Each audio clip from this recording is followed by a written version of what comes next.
sir. Welcome you all to the Board of Directors meeting for October 13th.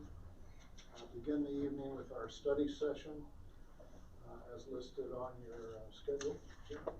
Yep. First thing we have budget. Neil, Bob, Yvonne, we sat down after Yvonne and I sat in and went through it. We came to numbers, putting in depreciation, I think in all categories. Everything was right. The only thing that we're looking at is we need to look at raising our tap fees. I started out with 20. These guys talked me into 15. So we're at that point on the water schedule. I know there's going to be some changes here and there. We don't have the right sales tax receipt number yet because with the COVID, they had until October 15th to get us that information. So our meeting is 2 days before it should be here. So that's where we're at with that. That's just for a look through. If you have anything, you can come back, bring it to our attention. If you see anything, we have until December 15th where it has to be ratified. So I know there's going to be some sessions in between now and then. So this is the final 2000. It ain't the final because, like I said, I know there's going to probably be some changes when we do get final numbers in. We guesstimated very conservatively on the revenue side, but if it comes in higher, there's going to be some things maybe we can do better or improve. Yes, sir. I want to clarify something. I want to make sure we're talking the same thing. What Jim's talking about that we've done is over here, not this here. No, that's your audit from last year. That's the audit book from last year. Gotcha. And I was going to put that in under old business because that was already, we ratified it and sent it out. And that's just the final draft on it. Okay? All right. Anybody have any questions? So it was Neil and Bob? Yeah, Neil and Bob and Ron and I, we sat down from about 2 o'clock until about 1:30 on last Thursday. We went through each department and we had a general across the board. Yvonne and I had that set up, and then Neil and Bob came in and helped us where we needed depreciation, some other figures that we thought were high or low or whatever to get us through it. You may. First of all, demeritive account, how's that going? Our savings for the demeritive account for stuff that needs to be replaced or depreciation. We right now, last year, there are some accounts that we did take a depreciation in, like water, sewer, I think administration. We had some in rec for swimming pool, but we didn't have it for parks and rec. We had some in golf course, but we went from 25% to almost like about 50% with. So it is going to increase this next year. It's going to put it back yes. to replace. If you don't mind, I'll speak to that when you're ready. Go ahead. Last year kind of slipped by us in the final approval. Some of the numbers were changed, and we were as little as 10% or less in some of the categories that were supposed to have been 25. This year, that's been readjusted back to, we tried to get our 25, then 50, then 75, then 100. We can't meet that schedule in 4 years, so we readjusted and restarted the schedule. So we should get not the full 25, but near, I think we're in the 20s on the first year of the water. Now, sewer actually came in much better. I think we bumped it near we didn't get our 50% like our goal was for the second year, but we got a very good number in there. as for the golf course and admin and everything else, most of them are fully depreciated. There's gonna be a couple that weren't fully depreciated per this document here, but they're very close. So you're gonna see a lot of this document carried over to what we've done going forward this year. And then next question, the raise and the tap fees. Where is the money going? It will go back into your water and sewer funds. So we don't, so they're gonna go back into the enterprises, but we're not earmarking that money for, say, infrastructure improvement? Well, that's It's part of earmarked by state mandates, it's already earmarked. It's a state mandate of what it can be used for. In the enterprise fund? Yes. And is part of what it can be used for to improve infrastructure? I think most of it's debt, but you can take the money that we had set aside for debt, move it to the infrastructure. Because you know how I am about I infrastructure. agree with you, and we're going to talk about that tonight. But what you're saying is, can we use that or earmark it? No, that money is mandated by the state of what it can be used for. We might find a category that would satisfy you there, but it is already mandated what that money can be used for. Okay. Other questions? All right, second item. Second item, resolution 16/2020, certification of ALS fees. Right now we have 395 accounts. That is $80,392.53 that we can certify to county treasurer to put on their tax rolls.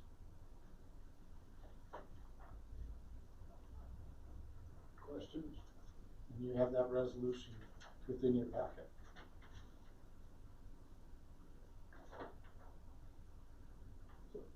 Question. So this resolution is for us to authorize the county to basically bill for it. Yes. It doesn't set the fee, it doesn't set the actual ALS fees, it just authorizes. No, it just authorizes the collection of past due. To the county.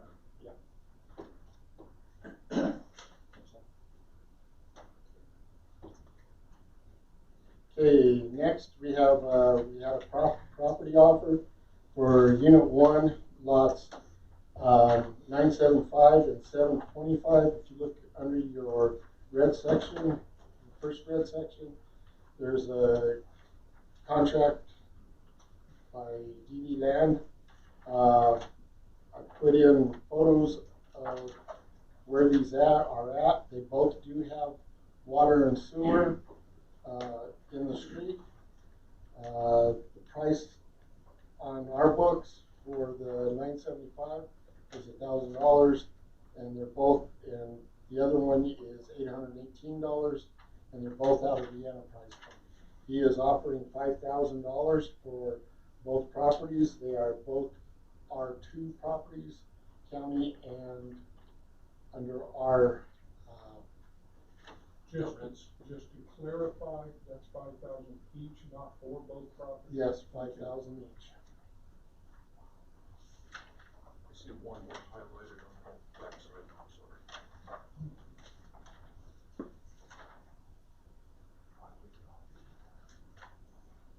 They're up off of, I think it's Eel.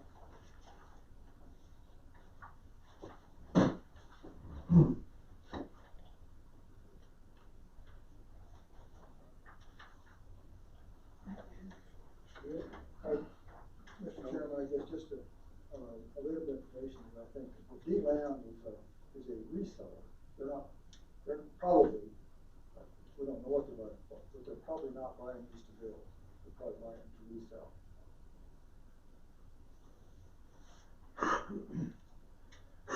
Do you know that why? I don't know that, but I've done that a number of times, so I suspect that's what it is.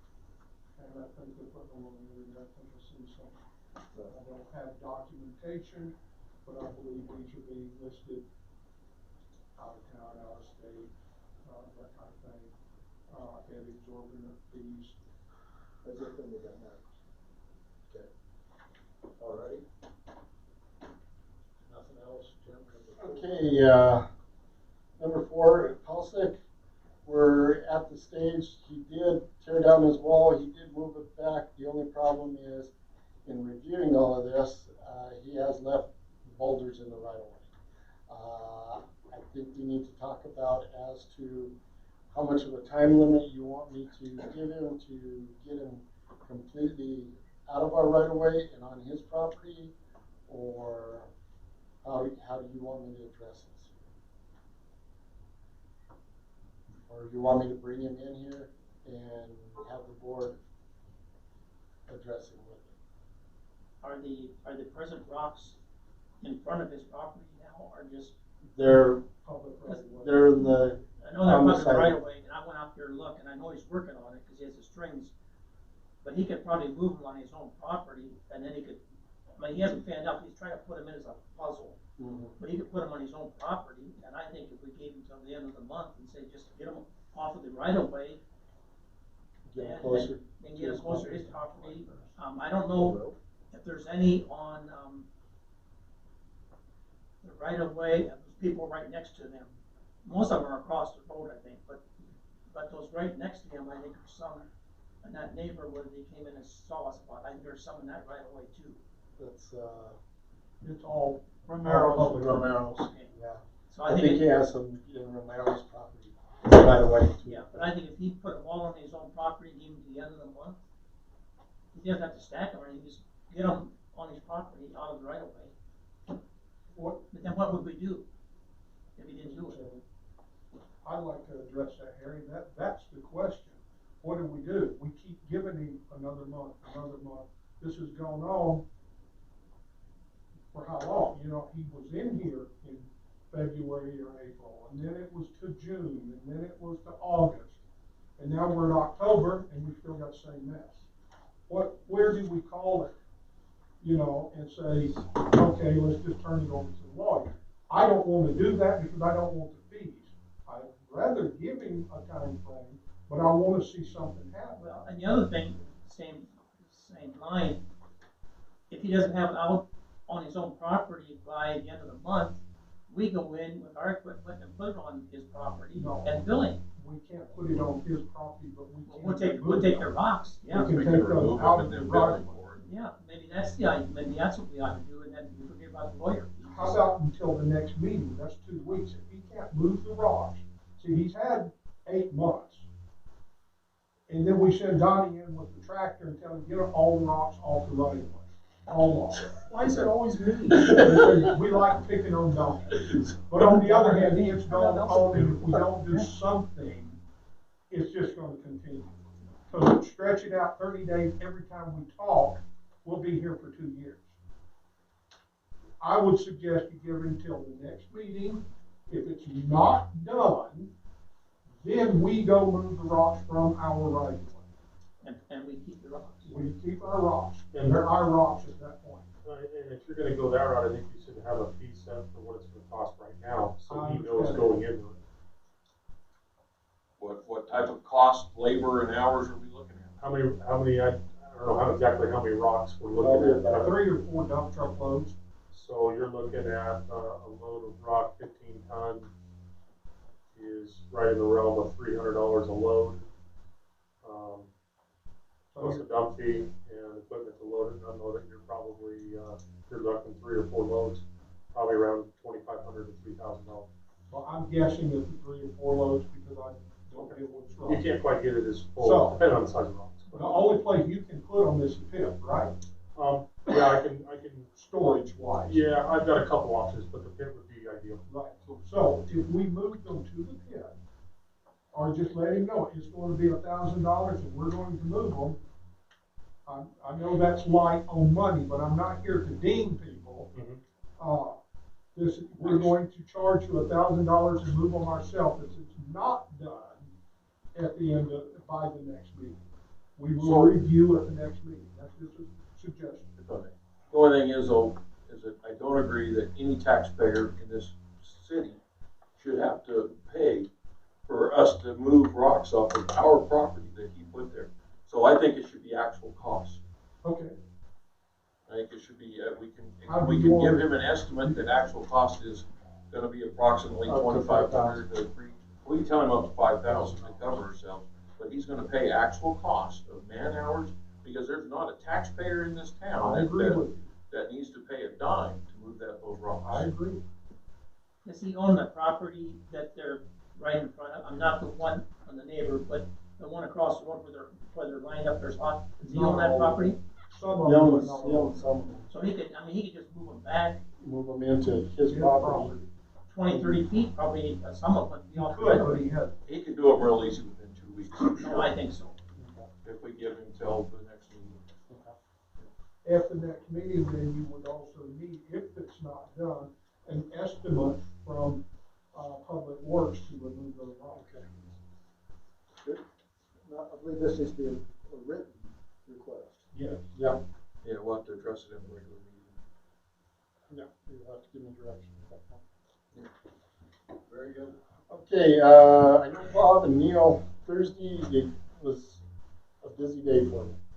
And I was unable to really pull anything together as a resolution and I really didn't quite understand your concept of your stop work order.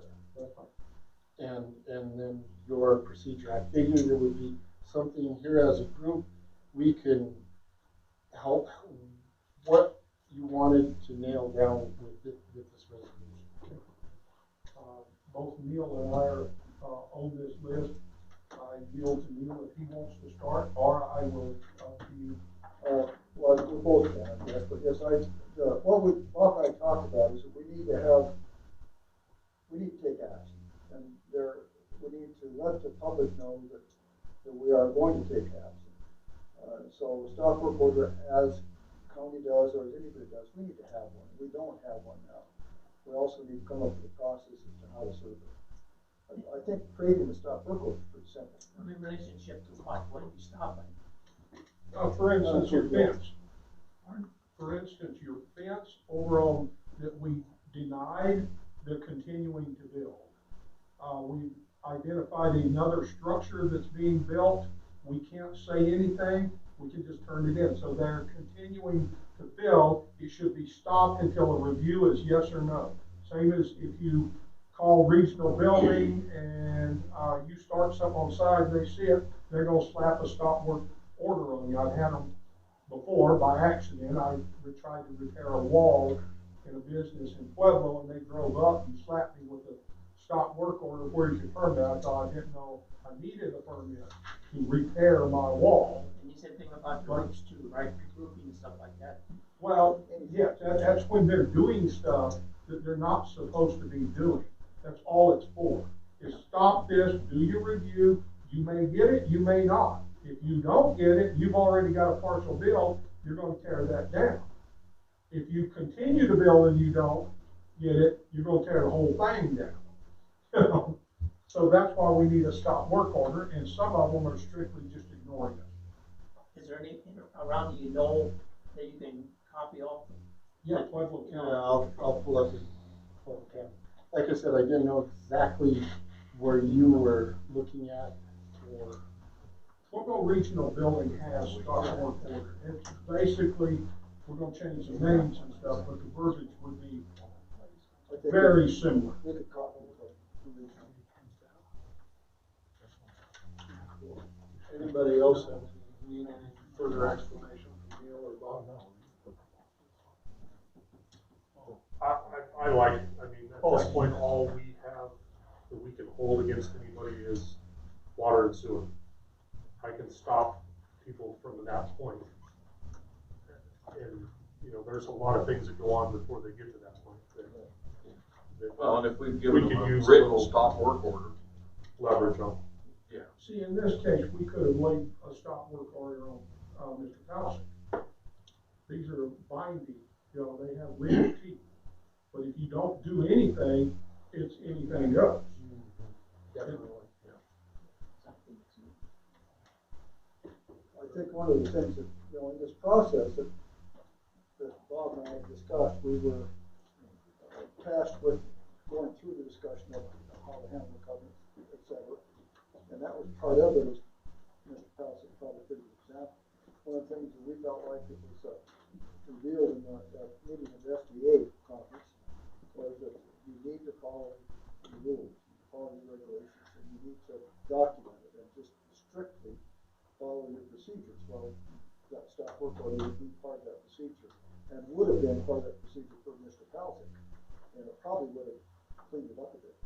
If we had resolution. So we need to do that. We need to follow, we strictly need to follow our own rules and regulations. Mr. Chairman, to continue a little bit, I'd like to vary a little bit from the stop work order because we were also tasked to bring you some of our findings in the way architectural committee should be doing things or the way we should be moving forward. This is just one item that we identified when we sat and talked to each other. Is we don't have this in place, and we knew this when I pointed out, well, what are we going to do here? They're doing something. Do we stop them? Well, we can't because we didn't have this. As for the rest of it, we did discuss covenants in general, and we drove around and looked at things. And the biggest problem aren't the covenants, it's our lack of enforcement of the covenants. And that includes, and that's why we've been begging for that spreadsheet that's further down, but that includes documentation. When did that courtesy letter go out? How they get it? Or do you have proof of those letters? Well, that has to be either served or certified mail. You know, you've got to prove you've done something before you move to the next step. And we have no trail at this point. And the picking and choosing, like I said, we were instructed to listen to SBA. I said, listen, big thing is you can't pick and choose. You enforce everything across the board. And one of the things that caught my ear, and according to Neil as well, we need a party, which we've got in the way of a review committee, that's not tied to the board in any way. Because if that complaint comes across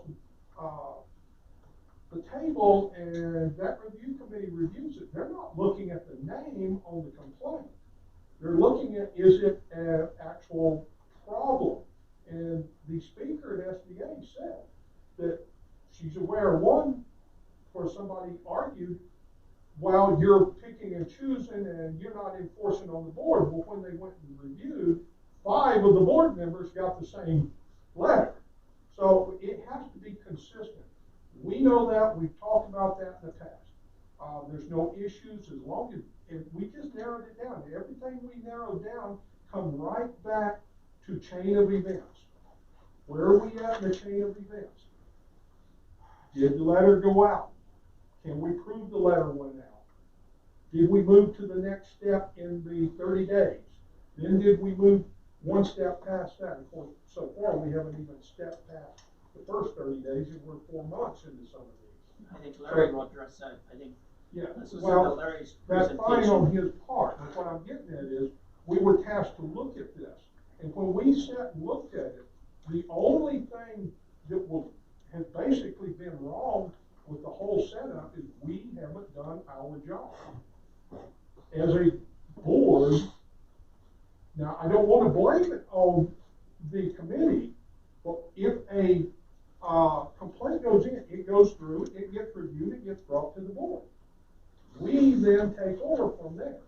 We follow that chain all the way to the end. Then it's reviewed, then it's on us. We're dropping the ball. Not the review.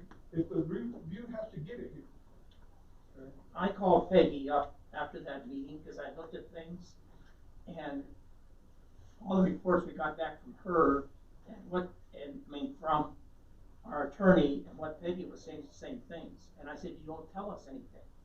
It talks about you need resolutions. And she said a lot of your covenant things, may not even be enforceable now because of certain things. But she said you need resolutions. And she said on here that you go through your attorney to review your covenants, maybe not by each lot, but might be each unit. review your covenants in each unit, and then come up with a resolution for those areas.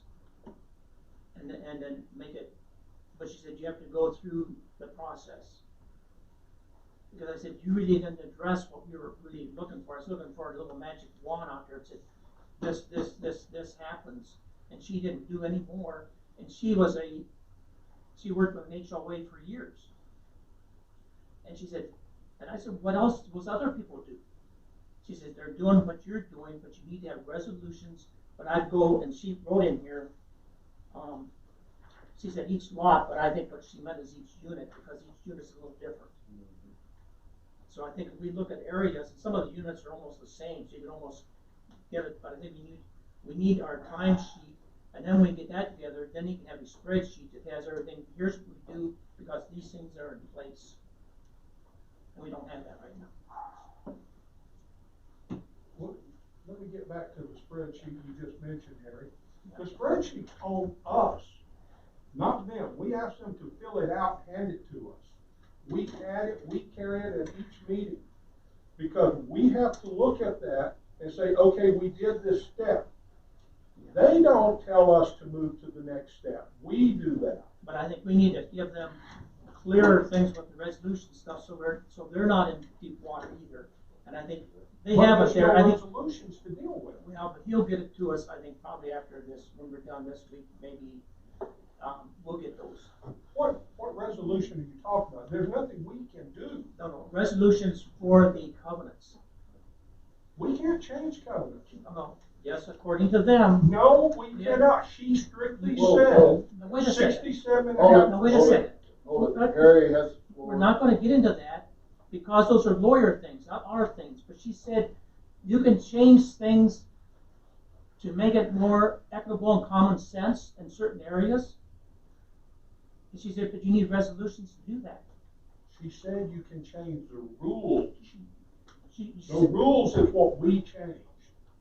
We change, just like we're talking about a That's part of spreadsheet, regulations. we're talking about a stop work order. Those are rules. We set the rules. And she said we could do that, Yeah, we have to do but that. we have to go through a process. Mr. Chairman, Yes, sir. first of all, we are not an HOA. You live in a property that has an HOA area. We're not. Each unit has its own covenants. And each of those covenants is a contract. And the bottom line of that contract says the only thing that can be changed is by a 50% majority vote of the lot owners. You cannot make resolutions to change the covenants. That's why we need the lawyers, because she said something, and she was an HOA person, and I said, but there are other districts out there besides us, and I said, it's not rocket science. Use some common sense to do something to deal with the dumpsters, whatever you have to do to make it a common sense solution. And I think, she didn't give me all the answers, because I didn't bug her a lot, because I got some, but I hear what you're saying. But- Having common sense. it doesn't make any difference what it is, we just need to come The up with thing with regulations. this, is, I believe Your- I was on the your- floor and everybody interrupted, but that's okay. no, but your covenants are broad. They can address nuisance, things like that. They don't. They just say nuisance. So what we're saying is you can make that, what is a nuisance? In that resolution, a nuisance is weeds over 12 inches, trash, garbage, unsightly apparel. You can make that as the district where the covenants follow under the district. So if I'm saying is under unit 1, this is a nuisance, then we come in and say, okay, what's classified as a nuisance under the district? You're not changing the covenant, you're just defining I those. believe that question's already been answered by the courts if you looked it up. And as far as the trash cans, I believe in unit 20 anyway, it's pretty clear that those trash cans are supposed to be in an enclosed area. So what is there a resolution to make? It's clear, it's No. very clear. I would like to speak on one thing that she did say during that meeting. Harry, were you done? Yeah, I'm okay. Bill, did you have an opportunity to finish? Yeah, I'm I'm talking to the wall, it's okay, I'm good.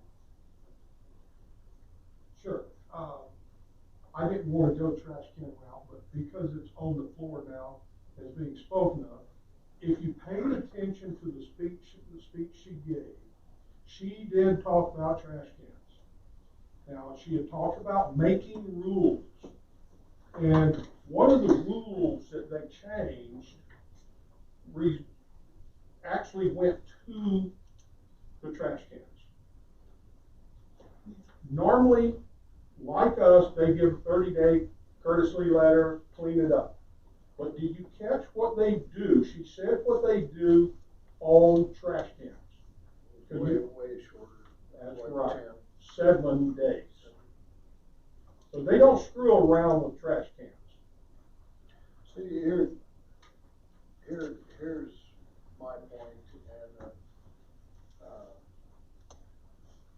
we could probably define this, rule this to death, but the bottom line is, and I don't want it disorderly, but the bottom line is, so far we've actually accomplished nothing. And I don't want to sound like I'm exactly in the middle, because I'm not, but there are places that I have driven by that I would, if I lived next to them, I'd be in jail. I mean, it's just that beyond believable that anyone wants to live like that to begin with, and then that it affects me directly if I live very close to it. So I think, and I don't have any, what do you say, Neil, magic wand? I don't have one of those, but we have to do something. Even if it's wrong, we have to do something. And make it, I think it needs to be, we need to use common sense and make it equitable for everybody. But see, here, and here's where we get in trouble. Your common sense and my common sense can be way different. And the next board's common sense can be way different. So as I've gone over this in my head, over and over, I'm becoming more and more that the covenants are what the covenants are because they're there. And your definition of what is reasonable may be totally different than mine. And in 2 years, or however many years till the next election, then you have a different board, and they may have a different common sense. We have to decide. We don't have to. We can procrastinate till we're off the board. But we have, if we want to make a difference, we have to decide what we're going to do and do it. And if we're wrong and we stub our toe and stuff happens, it happens. But right now, you know, we've accomplished a lot of really positive stuff in the last 2 years. But this one is an eyesore on our board, as it was on the board before, and the board before, and the board before. And I don't want to leave it there. I'd rather do something wrong and have people upset with me that way than have people upset with me for not doing anything. Well, I watched the news the other night, and Colorado City has a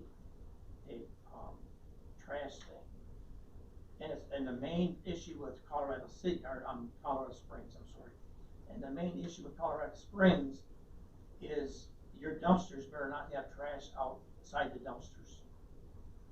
And if you don't have a bear-proof container, you take it out in the morning and have it picked up, or you bear-proof it somehow. But their main concern is we do not want trash out of containers. And if you have trash out of your container, you start being fined. I mean, that was when I watched that. So I think there's things that we can do, but that's for another day. Yeah, and I don't want to belabor this in a study session. No. But we have to do something. Yeah. We have to. I mean, we don't have to, but I want to do something, and I think you guys do too. We went in today, Terry and I, and sat with the sheriff, with the health department. We are making progress. We are finding ways that these campers, Airbnb campers, and how we're going to keep people from renting their property to somebody to come park a camper out on their property and rent it to them. We're running into things that we're moving forward on a lot of it, and we're trying to get as a team where we're working together. You know, a lot of the things is, yeah, I can send out that good neighbor letter and I ain't gonna get anything. Now, if I have a law officer walk up and hand him the second letter personally, I think things will change. You know what I'm saying? The first one's gonna go in the trash. Oh, they warned me about it. But here's the problem. It's our responsibility. We must generate the letter. If you want to hand it off, that's fine, but we must do our job, and it's not being done at all. And I think we all agree on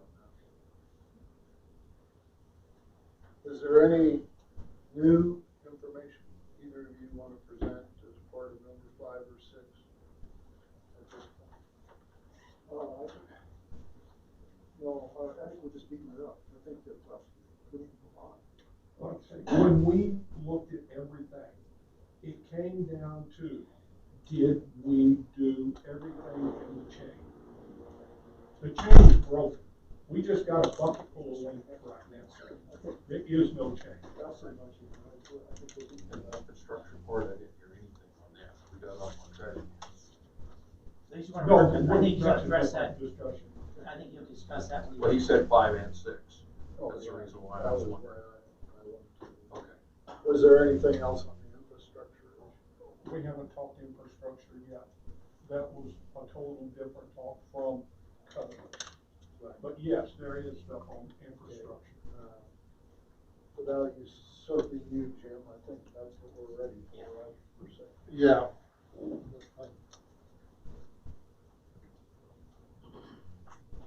You know, I'll deal with you on that last one.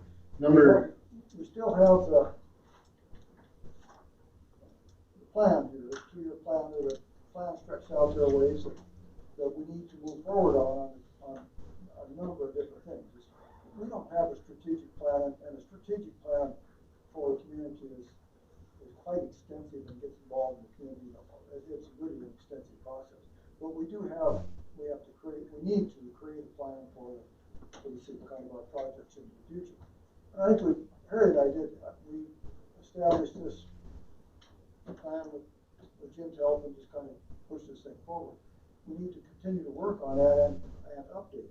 But in that, then Bob and I were talking about specific items on that plan that we need to Create a plan for. yeah, we need to really finalize that. We need to get down and dig into one line, for example, and of course, one line that we come up with all the time with water. So we need to work on that, and Bob and I were talking about the two of us or somebody, again, here at the committee, that actually fix this stuff out. First, we need more input on this. We need to finalize this thing. But then we need to pick a line here, and we need to get it done. We need to have a plan, and we need to help Jim with creating a plan stuff. What do we do next? What's our process here? Are we going to, as a board, suggest that he hire a leak detection firm? Or are we going to suggest that they dig holes and put meters in? Or how are we going to go through this process to get this done? And that's where we're talking about as far as the infrastructure discussion. We need to move forward on this. On this plan, though, we need to get this more finalized as to when are we going to do this. We have the system-wide leak survey scheduled to start in 3 of 21. Should that be moved up? That's a discussion. We have to We do well. don't know. You have to do well on Do that. well, we don't have a date. Should that be moved up? Should that be a priority to move ahead? We need to know. This is a pretty simple plan and does not dig into the depths of it. Well, it ties into your budget too, because some of that stuff we're gonna do at 21, because we moved things down when we did things, and then he did a nice spreadsheet on it. We moved them down, what we may have to move them up, because it's not raining right now. And that dual well, if I'm not mistaken, produces over 400 gallons a minute, right? It's untested to Yeah, I know. actual production at the moment. But it hasn't been on since what, 2009, 2010? 2006. Regardless, But we just need to look at this, and when they're doing your budget, they need to say, okay, what this has to be in our budget this year. Some of it maybe, not all of it, something, grants or something. We gotta look, it's there. Part of, this is to bring to the board, if we're appointed to do so, what we think would be a viable plan, and let the board decide, should we move forward on that plan, scrap it, go to something else? But there has to be something in writing laid in front of every board member. This is the idea, this is the plan, this is our timeline, this is our money. Right now, there is nothing. We have a goal, that there's sheet is just a goal. That's all that is. It's wonderful to have a goal to have some of this, but some of it has to be addressed. When, why, what are we gonna do? You know, I've sat here and screamed about the dual well for 2 years, it's still not done. You know, we asked for it to be tested, it's still not done. So we've got to come up with some timelines and say, get it done. One of the things that I had broached about, how do we identify certain lines that may need to be tested with a meter, and if it's good, leave it alone, if not, replace it. That needs to be in a plan instead of just saying, well, we're gonna do a leak survey in 3 years. We got problems now. Even if we wait till next year to do a leak survey, that's 10 million gallons a month gone. We've got to do something. And we can't do anything without a written plan of what do we want to do. The board can adjust the plan, but something has to be written down because it's not getting done. Even when we instruct certain things to be done and it doesn't get done, it just puts us behind more and more. I proposed to Neil, I said, Neil, let's sit down, come up with a plan to hand the board. Neil said he was on board with that. Everybody knows that Bob and Neil do not necessarily agree on everything, but we work together just fine. And during the regular meeting, because we can make no decisions at this point, we'd like to ask the board, hey, appoint us to bring a plan on 1 or 2 items. I'm not talking about the entire list. Certain things need to be done. Here's the plan, here's the timeline, get it done. The board can say yes, no, start over, whatever. But we got to start somewhere. It's just like everything else. We're broken. We're just running around in circles. Can I reply to some of that? Sure. I agree with you, Bob. We did have a timeline for meters. We did have a timeline for flushing. But when you get mandates down by the state, and I've got to take my crew and take them off what they're doing to do something else, we're managing by emergency, not by plan. And I wish I could be that way.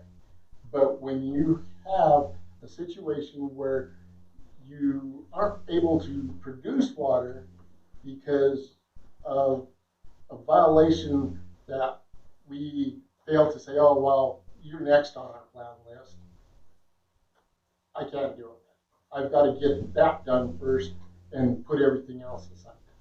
So, yeah, it's great to have a plan, but not everything can run by a plan. This isn't a perfect world. And I've got to fit it into the budget. I've got to get it where we are working both ways. And right now, yeah, we got done with the Dove program. I've got the guys finishing back. They should be finished on stage 2, Donnie, by when?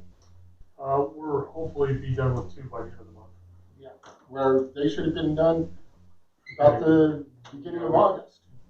Yeah, we're about a month out, a month behind on that. Yeah. So No, and you guys said the same thing. He said we need to have a starting point, but it can be modified. And you said, yeah, we had to make some modifications. Yeah. Right? But it just doesn't run No, as smooth absolutely. as I wish it would. If I may, Mr. Chairman. You may. And a good plan will accommodate that. a good plan. It should accommodate for the emergencies. It really will. And I understand when the state comes down and pulls one of their willy-nilly nonsense out of their wazoo and want us to jump through hoops because they said so. I get it. I get that completely. And there's nothing that anybody in this room or anybody in this town can do about it. So. But I don't think Bob was. No, I'm saying, it's great to have a plan, and we've had the plans, but it's like, you have to sometimes extend that plan out to meet. Absolutely. It's like our 3 phases. We figured each phase is gonna take this amount of time. We're at that point where we had to stop the middle of this phase to go in to do this. Now we're back on the phase and hopefully meeting that timeline again. Perfect. All right, anything else on that one? Okay. Number 7. Yeah, number 7, down press quote for odor control. I put it in there, needed more information. I have representative from the COVA here as to what we can do and what it's going to cost. I know Applewood, there for a while, it was, whenever we got a south wind, it stunk up the whole area, from Applewood to the village to all of that. There is some things that we can do to eliminate the odor.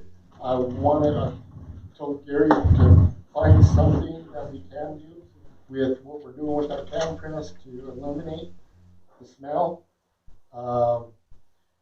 It comes with a price tag, but I also want to see where we are to get in that point of taking that bio waste from grade A.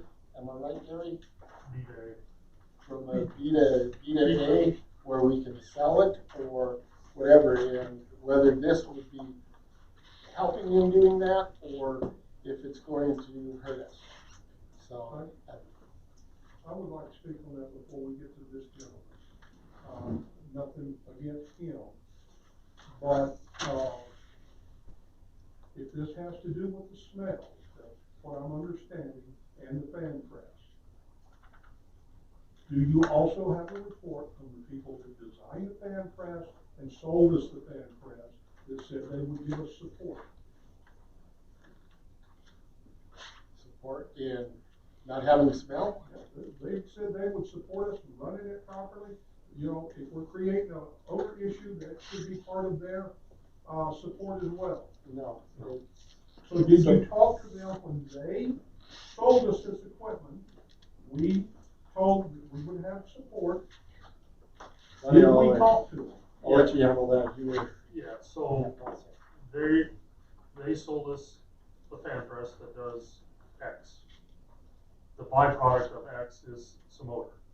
Now, the odor issue that we ran into late this summer was primarily due to the fact that we had a year's worth of fan press material sitting there.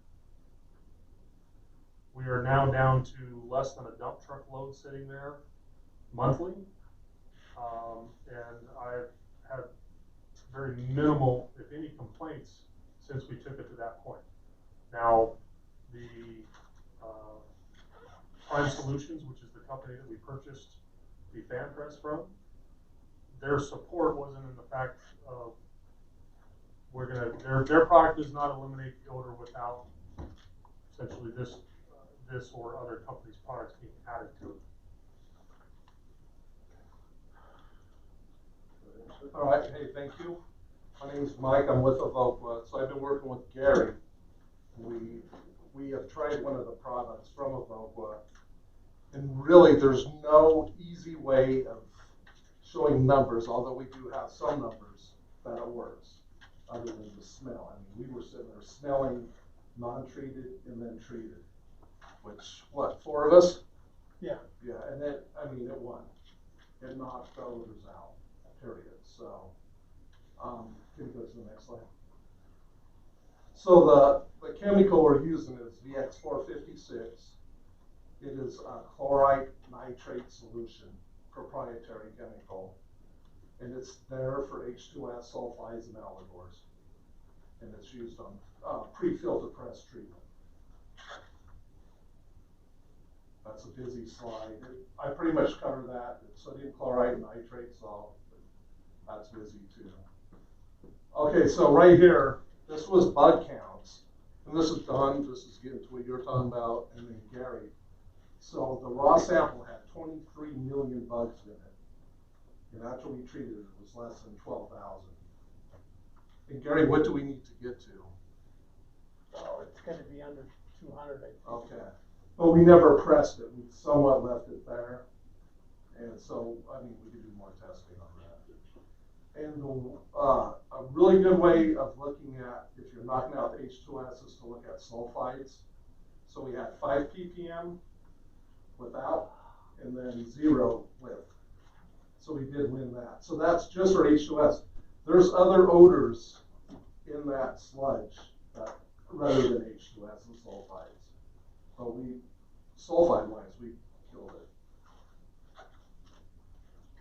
So what we're proposing is a feed system, the Evoqua Safe L. I'll go into that in more detail here shortly.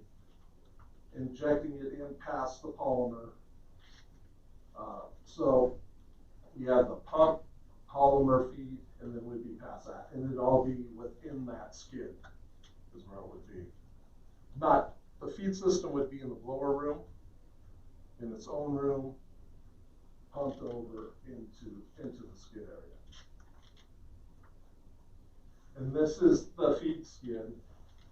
So the pump is on everyone on the left side. Underneath is a containment with leak control. So if something's leaking, it shuts off. It'll alert Gary or Don or Jim or whoever that we're leaking. And then the control panel is facing us up to the right. So that's what we're proposing. And these are the numbers here. Kind of hard to see, but it's $13.12 a gallon. And the models, and as we all know, the models from COVID, our models are saying 3 gallons a day. I'd hate to base it on that. You feel it's more or less? I think it's more. I truly do. Although our engineers are telling me 3, I think it's going to be more. Upwards of 8 gallons a day. Even though we're pressing once a week. Yeah, we're Right. running Yeah, this would just be be 8 gallons per run. Yeah, per 18,000 gallons. Yeah. It wouldn't be per day, it would be Per run. Per run, correct. Yeah, that's right. But I mean, we're going to start at 3. Hope that works. But I wouldn't want to sit here and promise 3. But that's easily adjusted up. Right. Right. And we'll be feeding out of totes.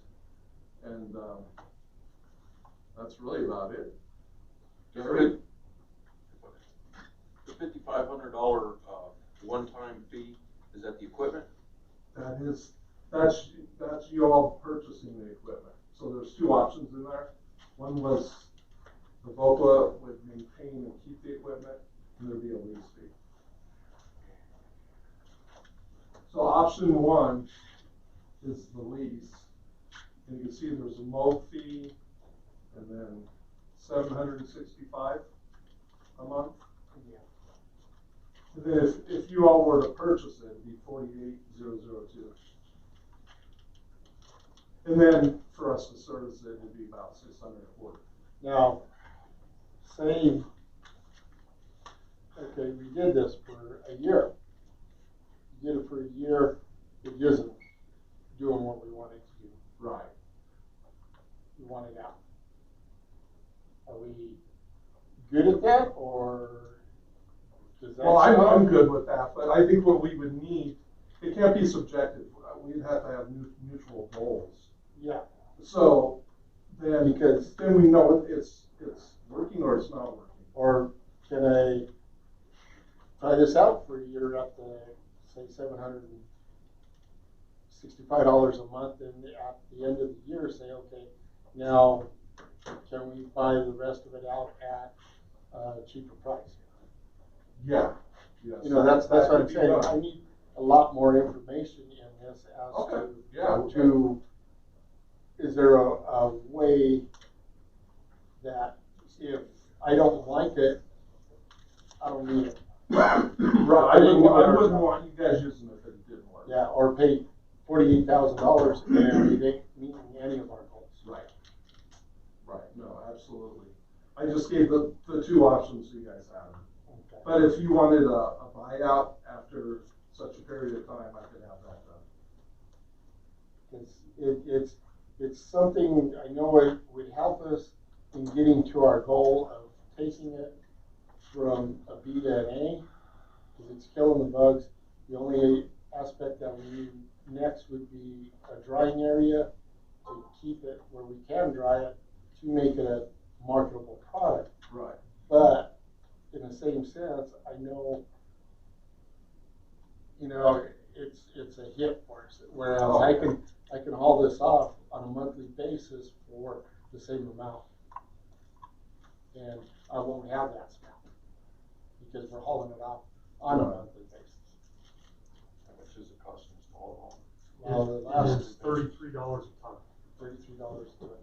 So summertime, high flow times of the year, we're looking at, a slightly, say 10% more than say the off season.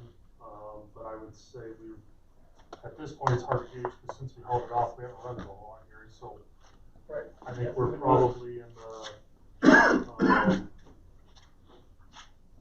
probably looking at 15 ton in the 2-month period of time.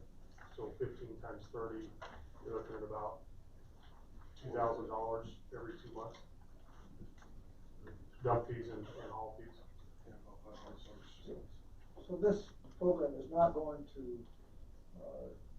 it's still gonna be hauled off, right? Or either we can give it away. It's part of that next. Well, no, that's what I'm saying is it would be one of those steps to Start processing it to further. start processing it to So get it Class A. We're still gonna have the cost of disposing of it. Yes, at this point. If we get it to an A though, we can sell it. Right. And there'll be plenty of farms around that'll buy it. Because at this point, we could, if we do this, all we'd have to do is add lime to it, I believe so, yes. lime or, Caustic soda maybe. And that'd probably bring it to the A at that point. instead of having it heat up when it kills the germs, we're killing the germs that way. And the lime or the caustic soda would end up killing what is left. And that would get rid of the smell. Well, you're out, you're not smell that. If we use. I think it goes. Yeah, I'm confident we nailed the odor. Because the biggest problem with it is when you do spread it out to dry it and you're rolling it back and forth, that's where it creates a lot more of the smell. Is because you're taking that dry crusty, which is holding the smell, and bringing it, you're putting it on the bottom, and you got the wet, smelly stuff coming to the top, and that's where you get the smell out of it. They don't check the smell. So what it is. What's the cost to operate each one? I see cost to own and everything else. What's it cost, that chemical's going to cost us per week, per month? Well, it's We can gonna factor be, that in. 1312 just tells me a gallon, okay, we're Right. gonna use 3 gallons, maybe we'll use 5, we don't know. We've got to keep it warm, and we need a Salic pump. The Salic pumps are about $800. well, we'll have a pump in our system. So if we were to just plan on 3 gallons a day, if you want like a yearly number, We need some numbers to okay. compare. So 3 gallons a day, if you lease it, it's gonna be about 30,000, give or take. 30,000? 30,000. So we're not running it every day. So right now, the most we've ran this unit is twice a week in our high flow time.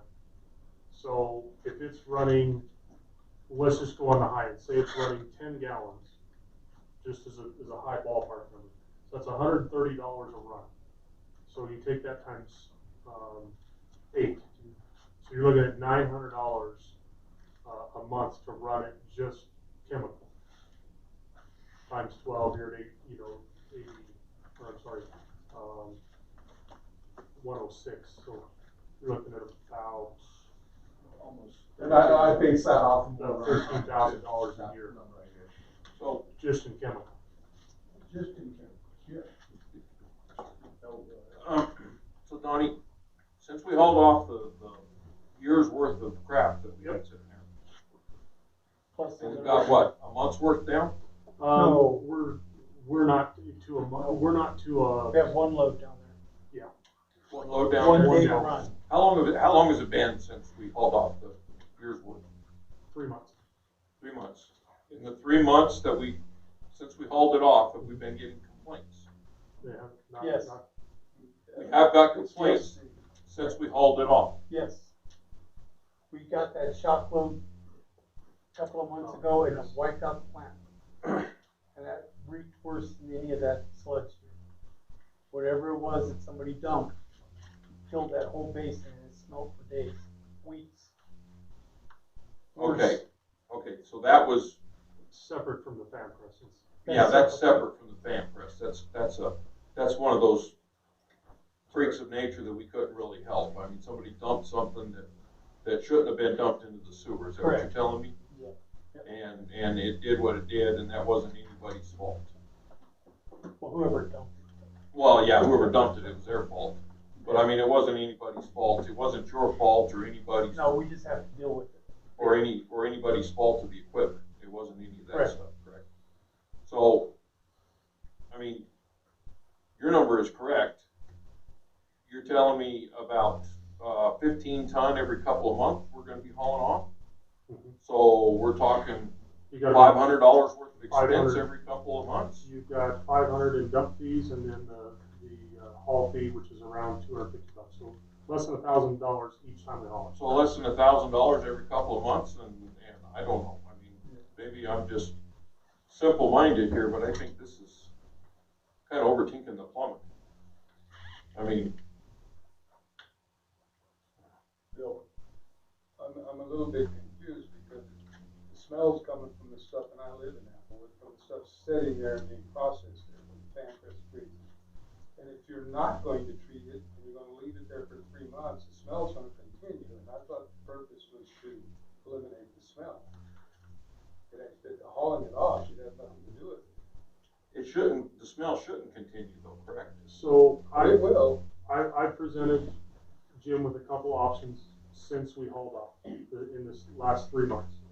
One, if the city was to, either through, our dump truck is old enough and doesn't have a seal enough in it to haul this to town.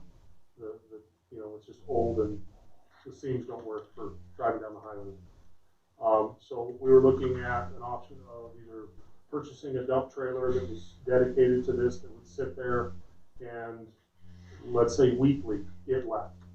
I think that is gonna be your biggest, proponent of eliminating the odor if it's hauled off more frequently. It's not stored or left on site. If we were to keep it a class B, that is my recommendation, that you haul it off as you make it.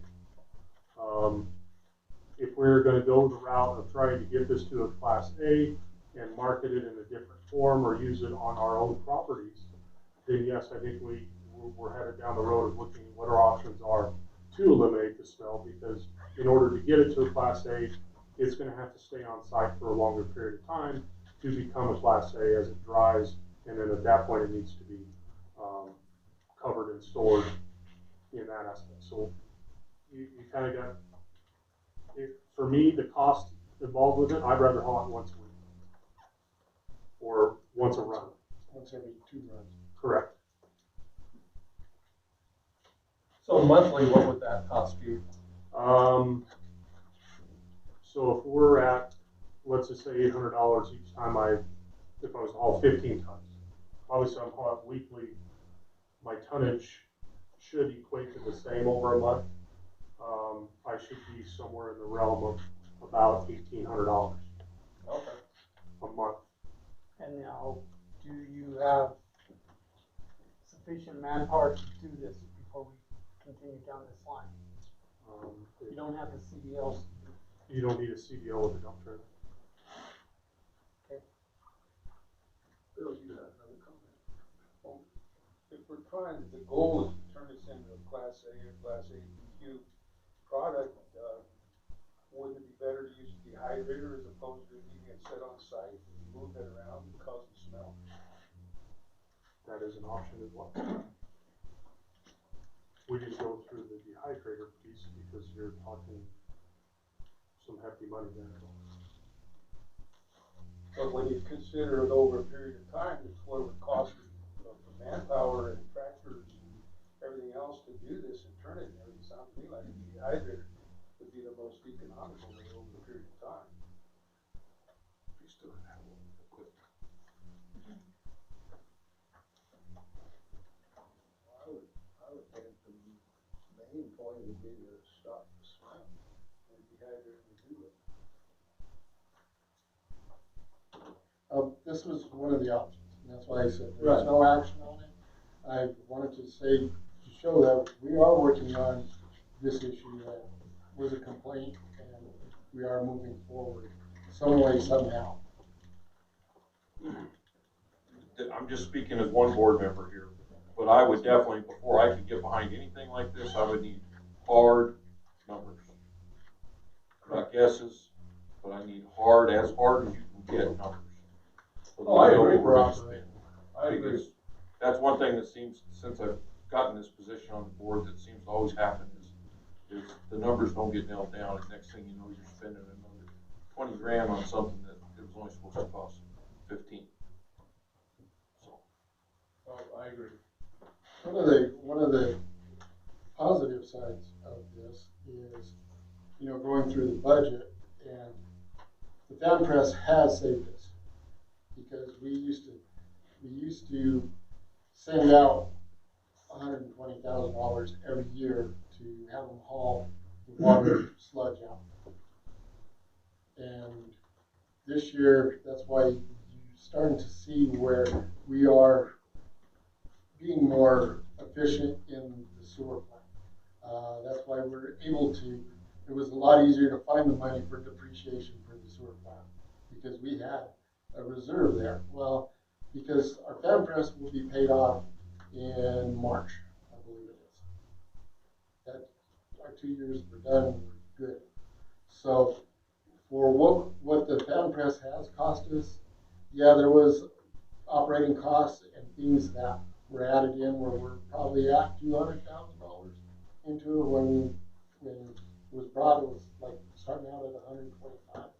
Yeah, but over this period of time, we've saved probably, I'm thinking on the neighborhood of 100,000 too, because over the past 2 years, we've used it, and it's paid for itself. Well, I think the fan press myself, anyway, I believe the fan press was an awesome initiative. Was absolutely fantastic. But to address the problem of the people living in Applewood and in Lunar, to address the smell problem, I think we should, obviously we should address it, but I think we should address it as fiscally conservative as we possibly can.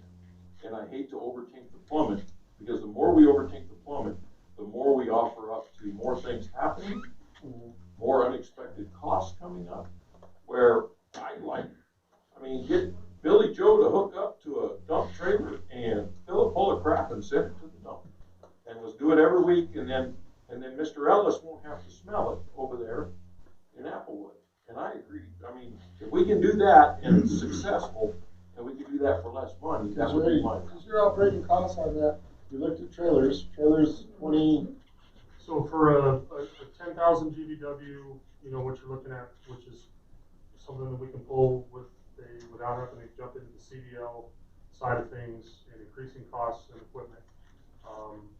We can haul that once a week or once every 2 weeks for one person.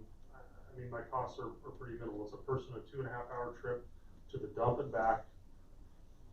the conveyor that the fan press feeds out of will feed right into that trailer. We don't have the cost of something going to loader. It's not being moved or handled more than once.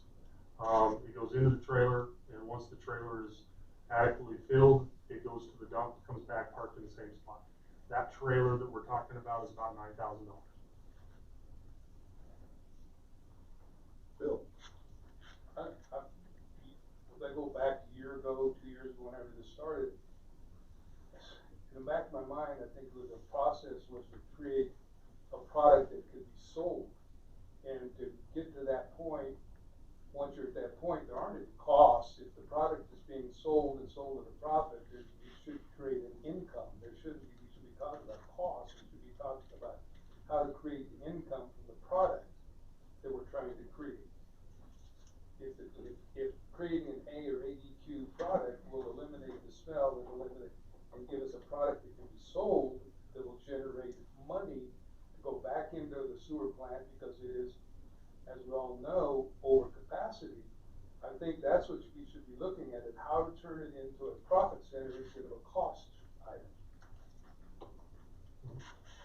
Mr. Chairman, has there been a study as to whether there's a market for that product, Class A material? The city of. No, not locally. Pueblo, Pueblo has people fighting over it. The city of Milwaukee pays for all their sewer district with what they sell out of biosolids. All their lights, all their power, all their labor is paid for by selling biosolids. But has there been a study done locally? Well, we got plenty of pot farms. Has anybody went out there and talked to them? Would you guys be interested in buying this stuff?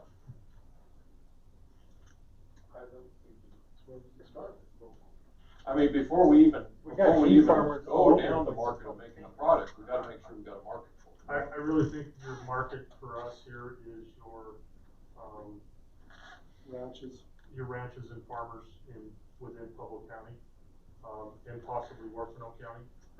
Outside of your, let's say a 40-mile radius, it's pretty hard to market outside of that. Nobody wants to drive.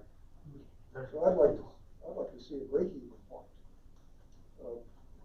If we could market it, we can get rid of the break-even point as to what it costs us to dispose of it now versus what it would cost us to create a Class A product, and then we would break even between the two.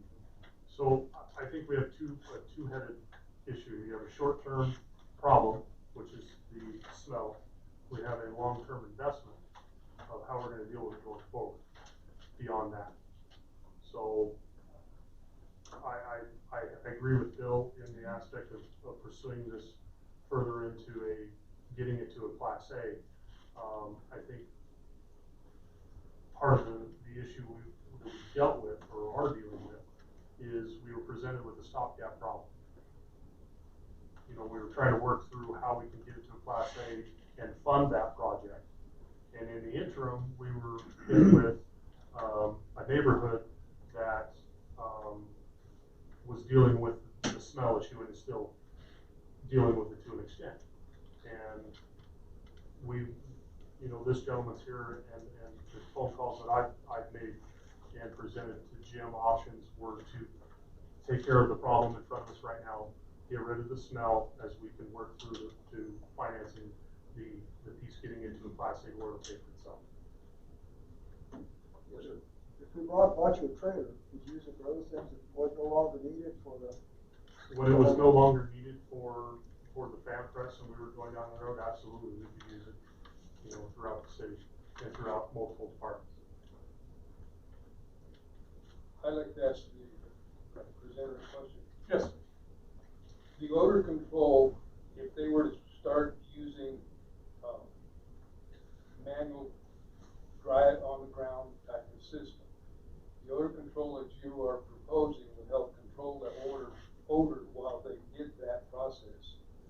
And correct. And what was earned from that process could then be used by a dehydrator or whatever to increase the capacity of producing that. Am I correct in that assumption? Beyond what I'm proposing, I'd have to see it happen. I couldn't go there.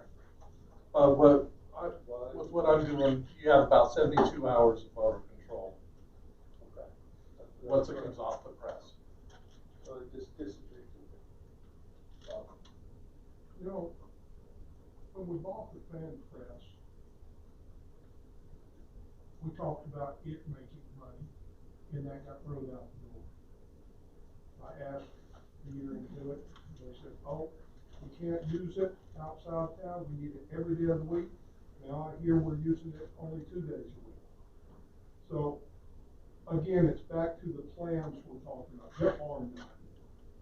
Because we actually had a plan to make money with the fan press.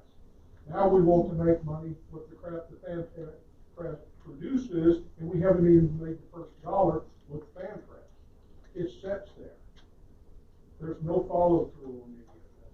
Yes, we've got to eliminate odor.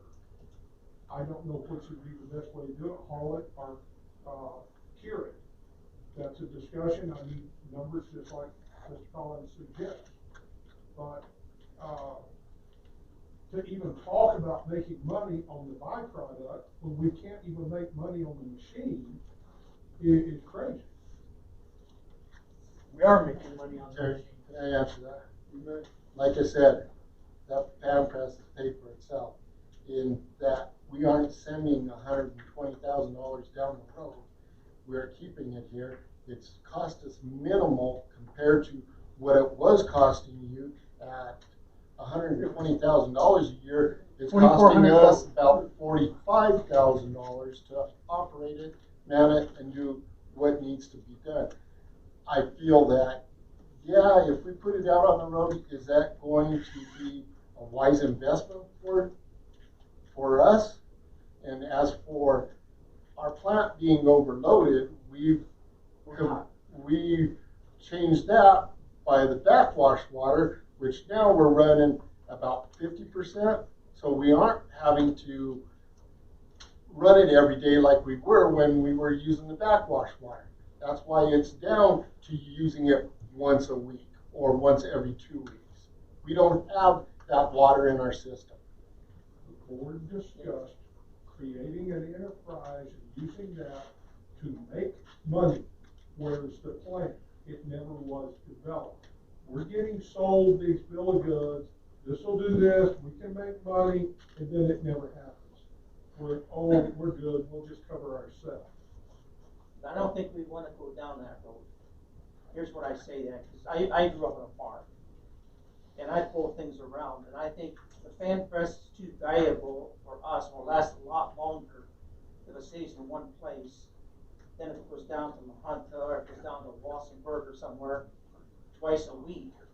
Because you're taking it off the machine and taking it down the road, and I think that maybe we're not losing money on it, we're making money down the road, and I know that was part of the first plan. But I don't think we want that thing, if that thing broke down, we would be in a deep doo-doo because that thing broke down, going down the road. I agree with that, Mr. Chairman, but on the other hand, we specifically bought it trailer. We paid extra to have it trailered so that we could do that. We paid extra to have a business plan. But not that much extra. No, we didn't pay extra to have it in the trailer. It costs less for a trailer unit than it does a stationary Presented unit. both ways. Anyway, Okay. let's move on. All right, Ed, that was supposed to be information only. Thank you, sir. Thank you, sir. Oh, you're welcome, thank you.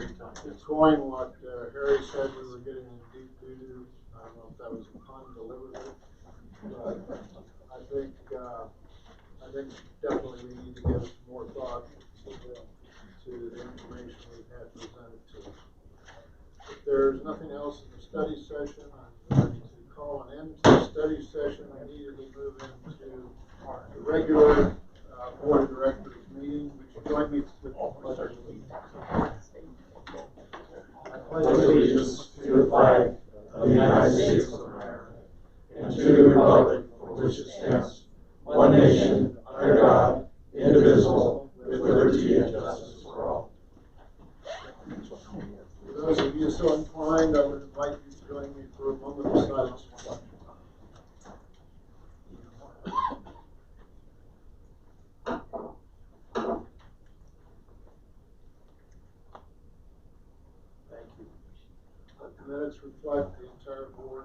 present. The first item of business in the regular meeting is to approve the agenda. Do I get that motion? Make a motion that we approve the agenda with the addition of adding The audit to old business. the audit to old business. Okay, I'll second that. I have a motion and second discussion. Mr. Chairman, I think we should strike item, 14. No, wait a minute, I'm sorry, 13. 13, public hearing certifying accounts where, it's acceptable on item 14 to set a public hearing, but we've not set a public hearing, so therefore we can't have a public hearing. Public hearings require 30 days notice. Discussion, additional discussion. Does that need a public hearing? Last year we did. Last year we never had. Last year was, we had the public hearing and the certification that night.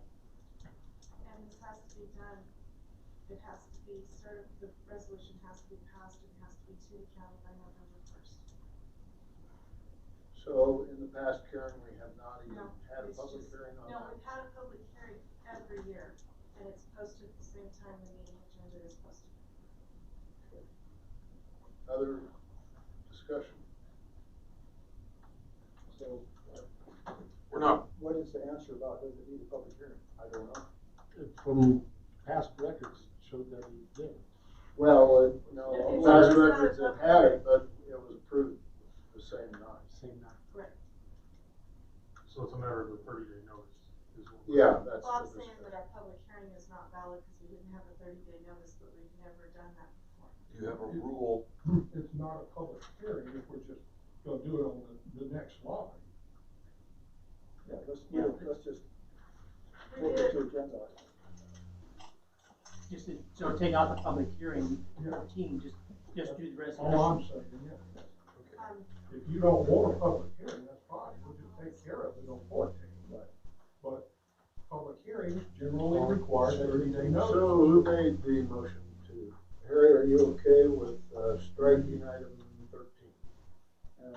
As part of your motion to accept the agenda? Yeah, and add it, and just keep it as the agenda. And item there was an 14. addition to the old business. Yes. Okay, and Neil, you seconded, are you okay with that? I am, Michael, to clarify though, if he strikes the public hearing, he's gonna add it to number 14. It's already It's there. already the there. resolution. It's not- there's The no resolution public is hearing. resolution. Yes. Okay, any additional discussion? Okay. All in favor of those changes, signify by saying aye. Aye. Opposed, motion carries.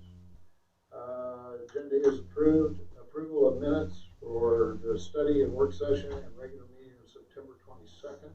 Mr. Chairman, I make a motion to approve the minutes as stated due to the, clause we add to each one. It's been moved that we adopt the minutes for the study work session and regular meeting of September 22. Do I have a second? I'll second. Discussion? All in favor signify by saying aye. Aye. Opposed? Minutes have been approved. Bills to pay? We don't. Other bills to pay today? Yes. Okay. Mr. Chairman, I make a motion we approve the bills payable. Okay, I have a motion to approve the bills. Do I have a second? I'll second. Mr. Chairman, I move to amend that to strike the legal fees for CCAAC, those weren't approved, and they're in excess. I don't know if that's a correct number, if they are, you've already exceeded your funds.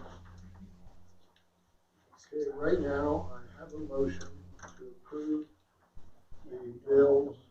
Bob is proposing an amendment.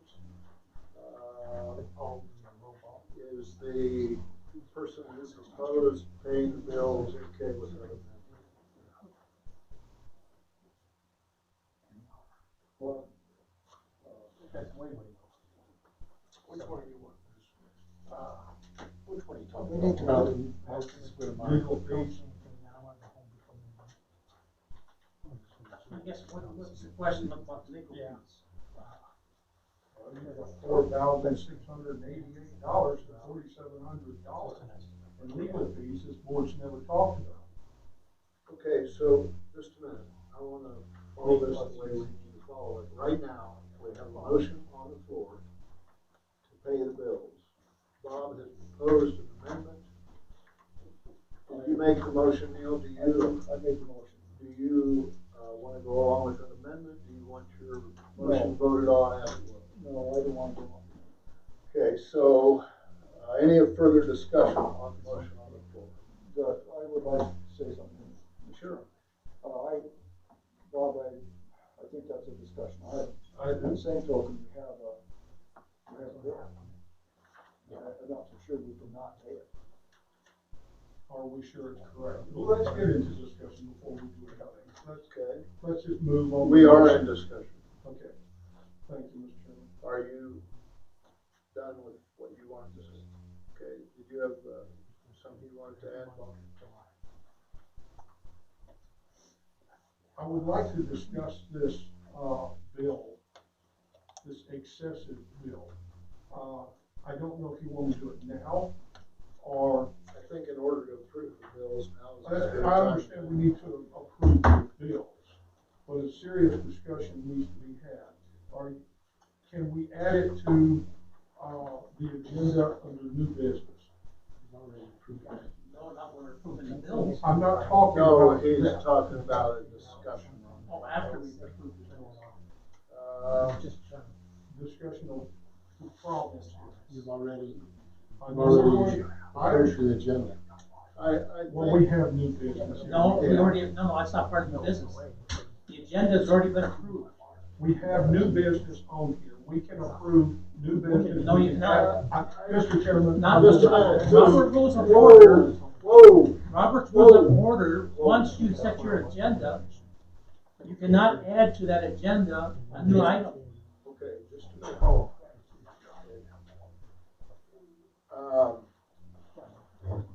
So, in that case, then we need to handle your concerns as part of the discussion of the motion that's on the floor.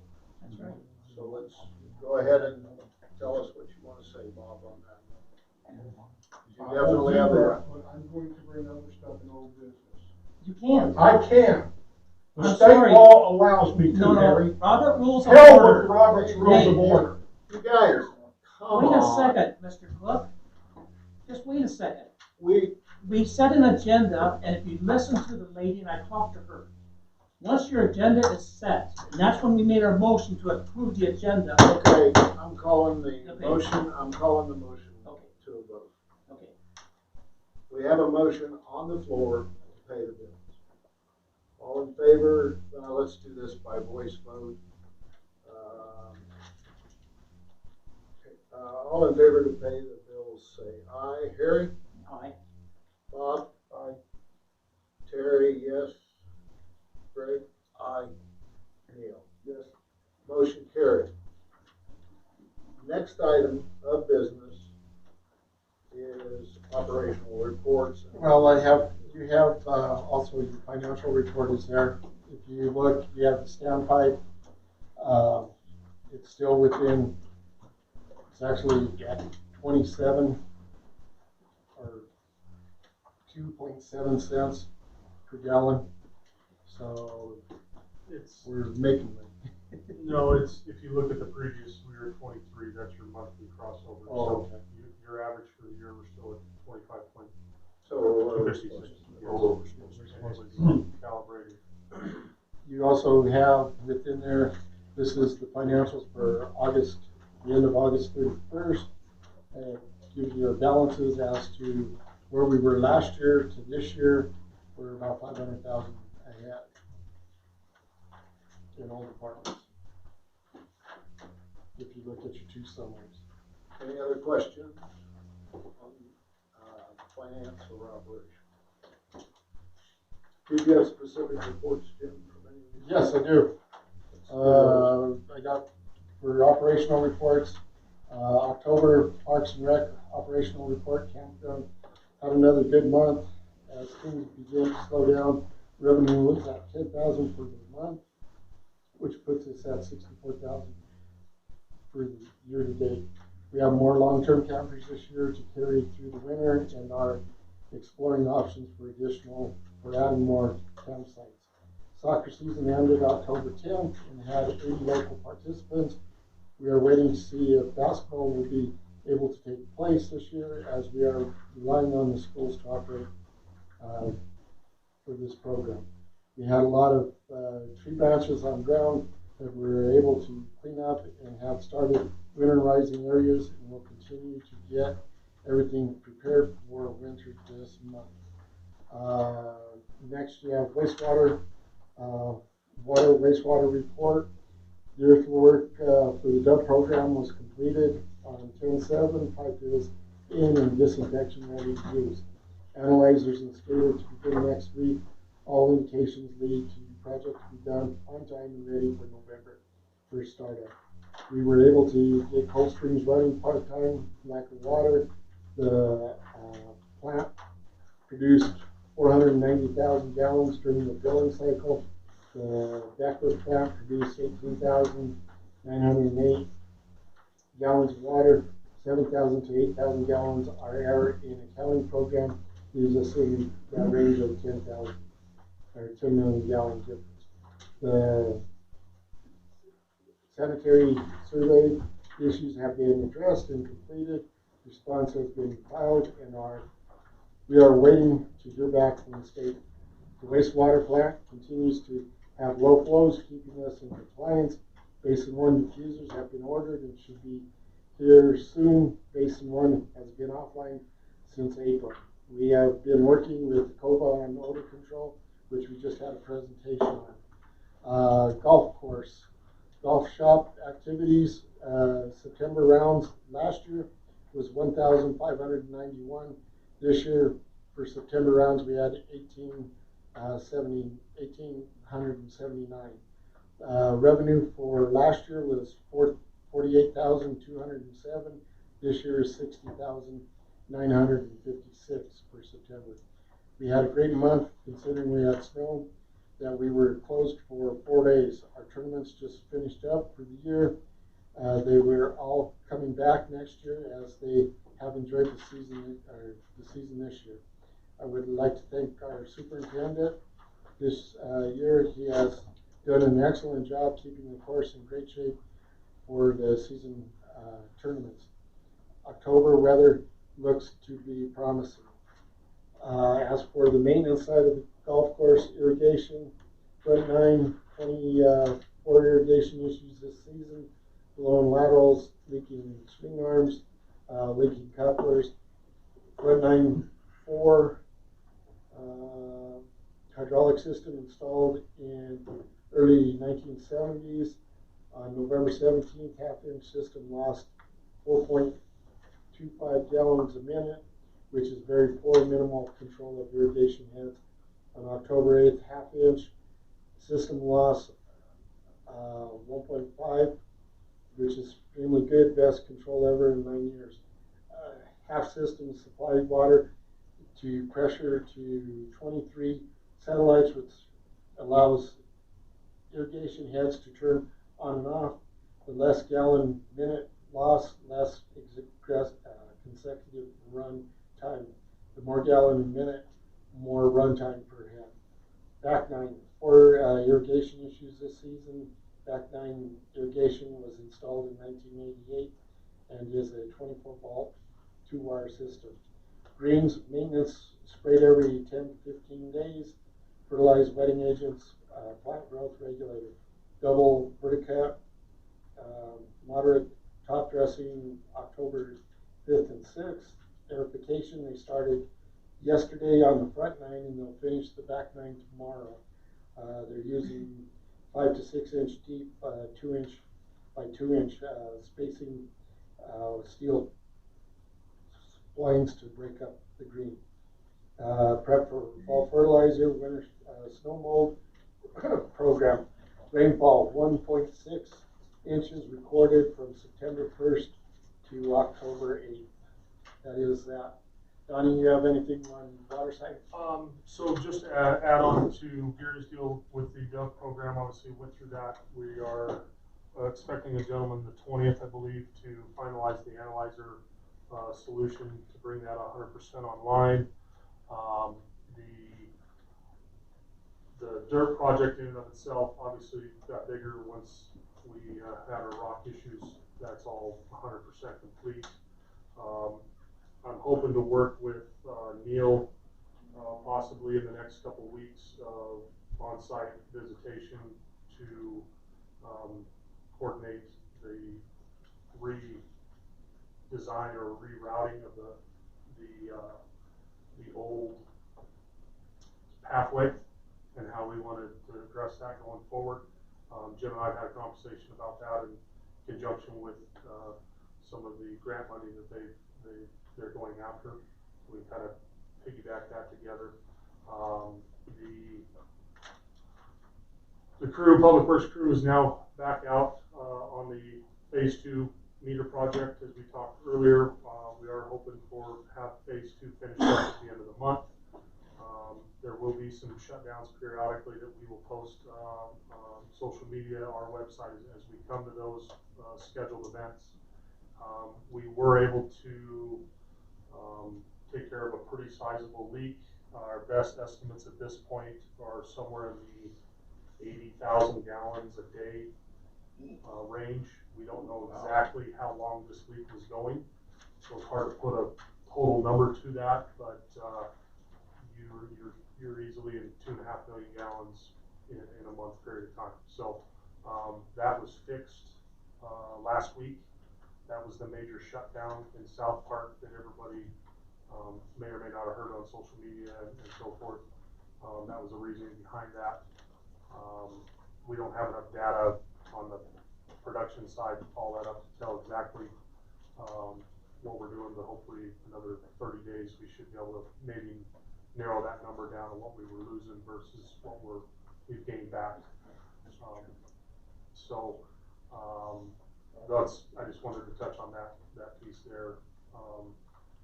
The crew is in the Knollwood, Comanche area right now, and that's where we're concentrating our meters, and we'll be moving from there to the core here business loop probably next week. So there'll be some outages, temporary, as we come to each meter.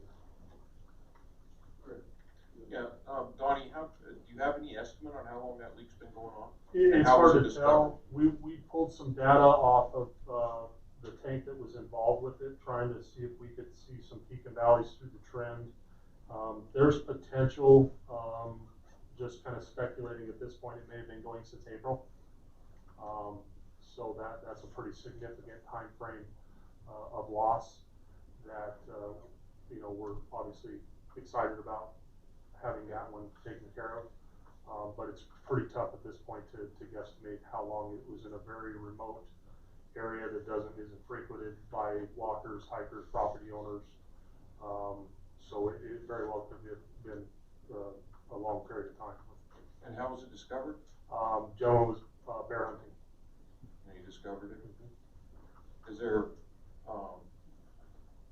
Is there any plans? I know we've discussed this before about walking the lines. So trying to discover stuff like that. Yeah, so this is an area, the North Park, South Park lines that were, annexed or brought into the district back. There's very minimal mapping of that was ever turned over to the Metro. So there are some laterals, in this case, this being one of them, that we don't know exactly where the line is to walk it. But through this process of trying to get this shut down, we were able to gather some more data on some lines and where their routing is. Not 100%, but we're probably 80% further than we were, a month ago in that. As far as the 99% of the city, we know where the lines are. We drive them 3 or 4 times a month and are monitoring that.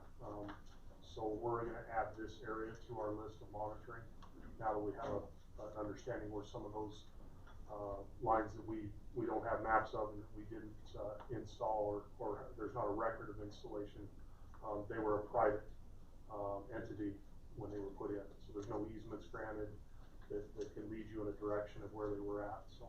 So one more quick question then, if that particular area that we don't have maps for, is it an isolated system that we could put a meter on? Yes, and Jim and I have talked about that. About putting a meter? Yes, sir. Compare so we know whether or not we're losing areas in there? Yes, we just gotta find the inlet on that area. And that's what we. That's the that is mapping good issue work. we're dealing with at the moment, but yes.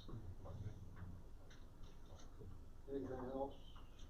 I have just one question. Yes, sir. Did the water go down or up?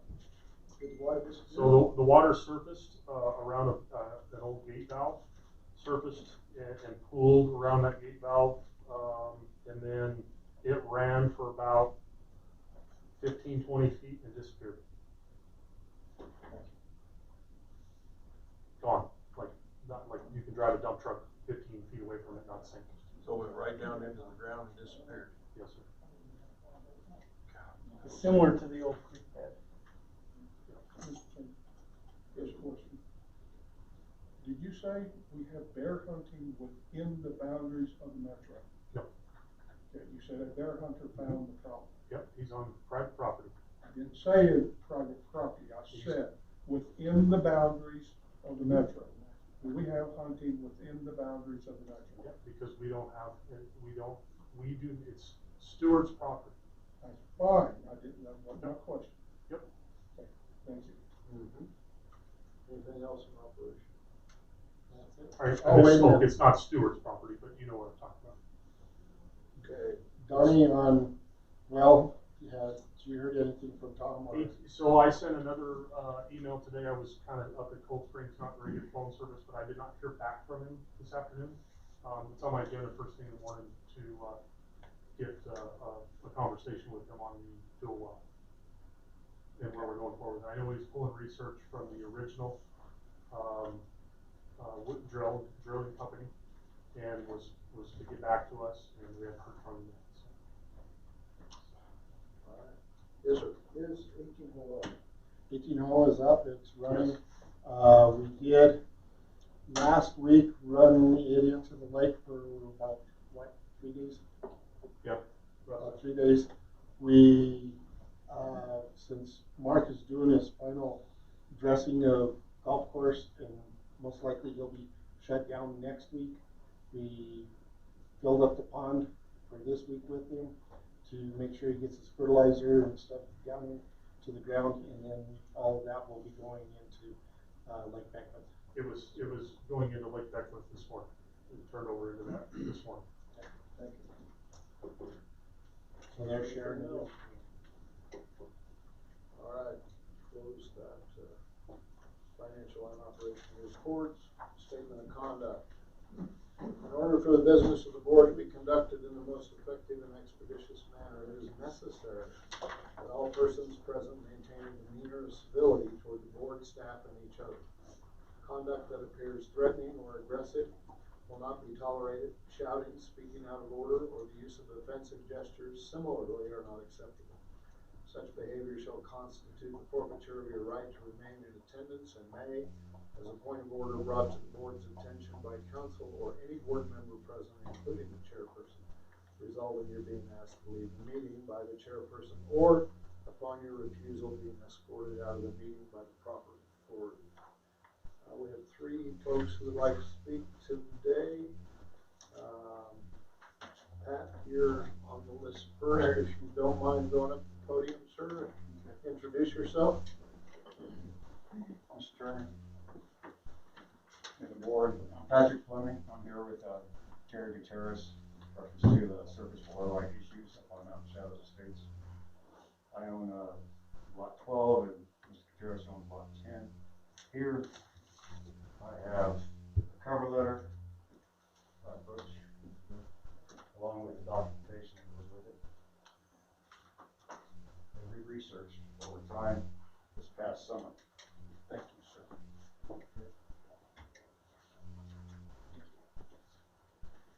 And you can read the cover letter. States certain things I want to go over with you. Back in in July, we spoke to Jim in reference to our concerns about the water right issues that we shut off when we were irrigating our hay fields.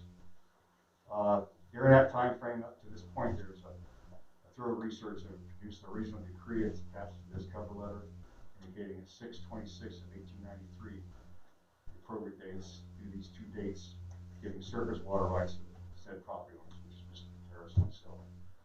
Anyway, the rights to the Hickman Ditch, basically, there are several discrepancies there in this, okay. Look at the decree that's attached, the dates 6/26/1983, that cannot be found, dated on that Sunday. So basically, there's probably a typo during that time frame on that communication. The inspection report attached is also not the Hickman Ditch, okay. It's not that, it's the McDaniel Ditch, okay, if you look at that a little deeper on the attachment. Basically, this is just giving you some notice that we researched this. There's nothing coming back from Metro. I'm not going to read it verbatim. But during that time frame, over the years, the ownership, Mr. Terrace and I, of the ditch, we invested many man hours, a lot of equipment, a lot of money taking care of that ditch. So if Kyle City thinks that's their ditch, then why weren't they maintaining it? Anyway, look at the original decree, asked for you to study and look at that. We can get back to that later after tonight. But I think this matter should be addressed before the next season. I know Jim said, well, let's readdress this, visit this in December. Well, I don't want to go that far. Okay. Can't wait that far. We need to get this addressed promptly due to the losses that we have incurred over the last year. And the hay fields that we have is using 1,600 bales of hay or 400 bales of hay, depends on the year. Depends, and we both understand that basically the water source, we're in a drought situation big time, and we understand that. But on the good years, when we irrigate that, the hay fields, we have good money coming in with the hay that we sell and we use for horses and other livestock.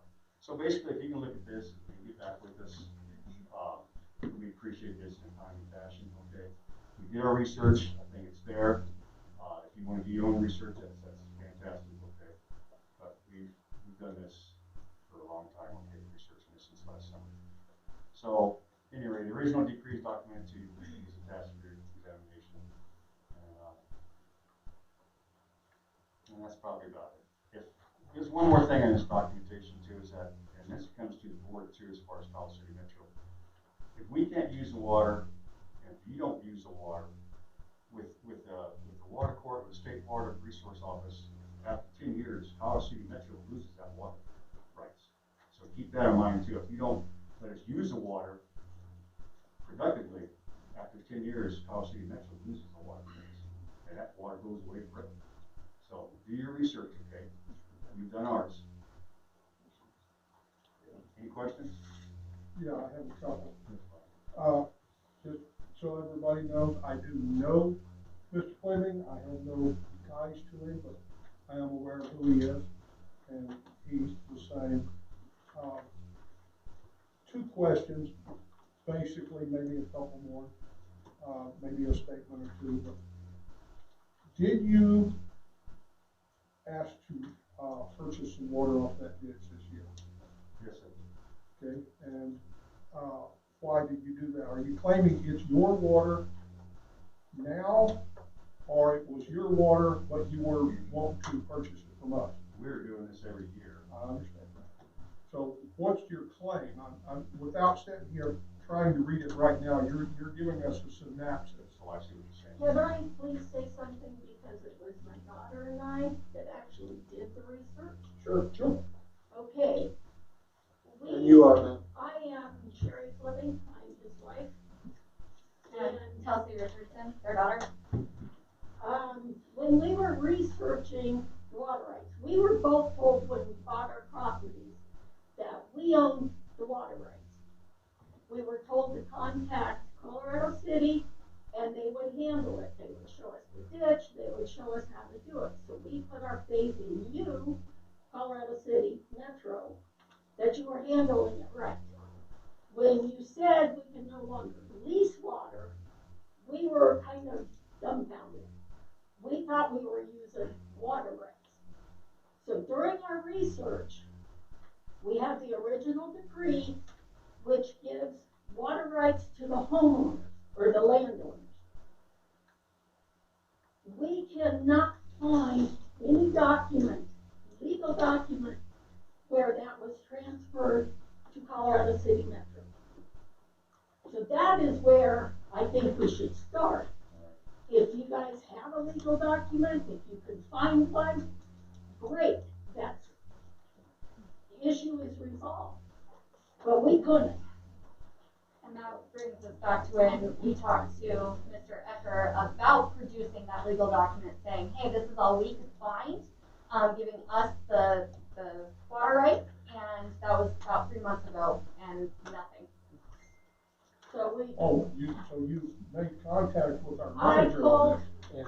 Jim Yeah, and. and I have contacted our water attorney, and Okay. he's in the process of Okay. producing it. I haven't seen It would have it. been nice to get a phone call and Okay. say, we are I'm sorry. researching. I'm sorry, I'll Then do we that. wouldn't have probably done it, It's in but we just research. thought it was being ignored. Because even in the same sense, in the same meaning of all of this, I got a document for the, from the state as, not using the water right, which you said. We were, because Yeah, so he's in that process too, so he was doing all of it together. And he was supposed to give me a report. He said it should be done this week, but I haven't seen it. you want to research and follow up on that? Yes, I will. I'll make sure, I'll get with him tomorrow. Can I say something? I don't want to look at the podium. My name is Nasario Gutierrez, and I own parcel 10. And we just want to address you in a gentleman manner, and we just want y'all to hear our issues, our complaints, because the way it was done, the way it was handled, it wasn't proper. It was. Because you go to the list document and it says, if by any reason that water lease is going to be terminated, you guys were supposed to give us 3 months written notice. And I get a phone call.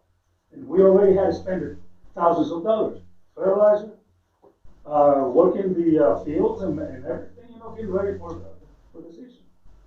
And all I'm saying is, we're all adults here, we're all professionals in different areas, and that's all I'm asking you guys to, do justice to this issue. I'm going to ask you a question. You said the lease. Yep. Okay.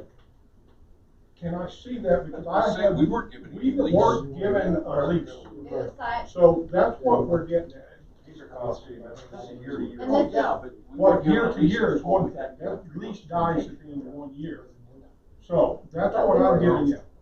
If a lease dies at the end of 1 year, we decide not to renew, that's not a lease problem. I think there's But there's another issue here though. Okay. The documents there, the documentation that was found, it takes us all the way to the original time, which is 1893. Between there and now, we couldn't find any documentation that will show that, somebody else owns the rights, because historically, this parcel right there has had the water rights. I don't understand the water rights as here in Colorado, because I'm new to Colorado. But all I'm asking you guys is just let's do justice and be fair about these issues. That's all I'm asking. Yeah, it's Rick. Okay, so guys, first of all, I think you guys are under the total misunderstanding as to why we didn't renew the lease. We didn't renew the lease because we didn't think we had the legal authority to renew the lease. What happens with the water? I mean, yeah, I don't even think we knew as a board whether or not we even own that water. That's precisely what we That's the found. whole point. Okay, so you Here. guys are coming to us and saying, hey, we're bad guys over here, but I'm telling you right now, we didn't renew the lease because we don't think we have the legal authority to. But do you think maybe it was your responsibility? We don't know. Okay. Exactly, to find out. So, well, my question was, and I told to Jim, do you remember, I said, hey, we already spent a lot of money. I mean, and not just this year, but Okay. since we own those parcels, Mr. Fleming and myself, I mean, we took it up on our own to, repair the water gates, clean the ditches. I myself, I had to buy a backhoe, and that's what I was doing. And that's all wonderful, but when we discussed this in the spring, we looked at it and said, where's our right? What can we do with our water under this? Nothing was brought to us, the board. But it affected us. I don't know what he's got, because we have. But it affected us. Huh? Okay, so basically, in Go ahead. in the board meeting when this was addressed on April 14th of this year, you guys had said specifically that if we wanted the water bad enough, that we could pay the attorney's fees and we could figure this out ourselves. Sure. So here we are, saying that we have the rights, and you guys can't The Can't tell original us. decree gives us the water rights.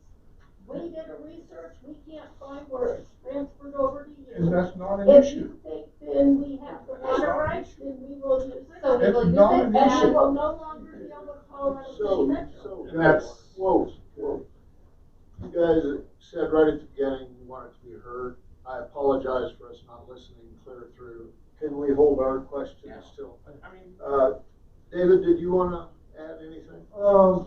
My issue is just on the water of, the area, the road, Oh, not this ditch. not this ditch. Okay, do you mind if I put you on hold Sure, just a go few ahead. more minutes? I just have one more You may. comment, You may. and I'll shut up. I asked Mr. Akers that I needed to know, or we needed to know, what authority, what document gave you all the right to say, hey, you cannot irrigate anymore? That was a fair question, okay? Well, no answer was given to us. Mr. Akers said, we're gonna research it, and we have been waiting. But we went ahead and we shut the water down, and I told Jim, I said, hey, we already spent a lot of money. Yeah, there was not a lot of snowpack out there, but still water was coming down. Sure. We were not able to be able to irrigate everything, but I mean, at least, few acres each. You I know? had to spend thousands of dollars in purchasing hay this year, to feed my pro rodeo barrel horses because we couldn't get that hay, off of our own property. So, the primary reason you came here tonight was to make sure we were aware of this. You were a bit offended, if that's the proper term, by poor communication between us and you. You understand at this point that a water attorney has it, is digging, and when do you want to wait till we actually get that report? Do you want us to report to you once a week? What, because I believe our communication wasn't the greatest. What is the professional requirement to meet your guys' needs Well, while we're waiting? We usually start irrigating in the spring. We have to get the fields ready. Sure. To do such. So Jim, what is before then, Like I said, I will contact our water attorney tomorrow morning, first thing, and see if he's got the report as to what he has found, whether it is our water, whether it's their water, however it is. Because the first report he gave me was on the Hickland ditch, which the Hickland ditch. Yeah, there's several. Yeah. There's a lot. And that was one of the mistakes in the deal. Yeah. Because when you talked to me and we Yeah. said we have a concern with the Hickland ditch. Well, I turned it into him as a Hickland ditch instead of the little Graneros Hickland ditch. Yeah. correct. Well, facts and what we've researched, okay, maybe. Yeah. You know, And that's what I'll do is Well, I'll. and I think we need to clarify who owns water rights. Absolutely, because absolutely. Because with You know, it, if we sell our property, with that That comes into play. Yeah, and then that comes into play for you all as well, as far as keeping that municipality going, and not losing those water rights in the future? Because within my office, I have a list of all the water rights, and senior and minor, majority owners. And the little Guneros, Hicklin is on the minor. It's not even in the top water rights. We're in priority 20, which is how it's supposed Yeah. to be. Out of 100 years ago, yeah. You're way down. Now, Sheriff, when I first came, when I bought the property, and I first came and talked to David, that, you know, because I was told that you need to go in touch bases with Metro. So I came out here and he says, you know, that I wanted to irrigate out there, and I wanted to see what the process was. He said, well, let me research it, and I'll call you. And what he did, he called me back about a week later and says, okay, this is the deal. So that's when he wrote up that the lease contract, and he explained to me, you know, this is the way you're going to do it, because that ditch feeds his property and mine. I said, okay, not a problem. You know, we just pay so much a year, and we go on. You know, I mean, we had paid our fees even when there was no water up in the mountain. Because that was part of the. Yeah, because I mean, year to year. So when that happened, it shook me. You know, today. I mean, this year. Well, right before hay season started irrigating, the water, you can't use the water cut off. Yeah. We Or lost. timing, That's communication. what it's at. I mean, you know, and that's the issue that we just addressed to you. So you're gonna get to them no matter what? Yes. And I promise in the week. And I promise you, because I was involved in that fairly heavy, and me and you know each other, sir. We've done quite a bit of business together. Absolutely. Okay, and I promise you that we didn't do anything to hurt you folks. All we were doing. You did, whether you meant to or It not.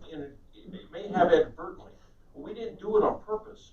The reason why we didn't renew it was because we didn't think we had the right to.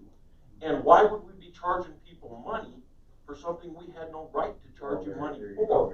And Okay? that's great. So you can't tell us to stop using the water if you don't know that you have that authority. Nobody from this board told you not to use the water. Yes. Did we? Yes. Who did? Mr. Echo told me. You did, He by did it all denying along. the lease. You did by denying the lease.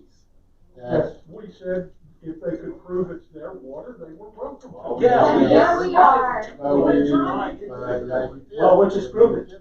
But Whoa. you can't Okay, let's not rehash it all. Go But ahead. you can't stop the water in April and give us, that's when Well, we we- irrigate. Under this, we could, and that's what we First of all, we were told. Yeah, but it was wrong. You had to give us 3 months. We Yep. weren't 3 months. Yeah, there are so many things that make that invalid, but. Yeah, you know, if you guys would have said, okay, And then we were told you guys weren't even taking water off of it. well, We were told that you guys weren't getting water because misinformation. it was, We were. it was misinformation, but we were told that the people leasing this are just leasing it just in case they Oh, get no. water. No. Every year. Because they don't get any. They paid it whether they got the water or We not. paid it. See, Whether we were broke. And we presented asked, a do they new get the lease. water? And they said, usually no. No, we do, every year. I paid $100 check, Yeah, you know. and I- yeah, for the Yeah, last, Mr. Eckert. for the last 3 Well, that was years. We all. only did that last year. 13 And- years, we haven't used water, 3 of those years. Especially throughout the years, we have to respect Well, and that. personal. And the Yeah. biggest concern with the board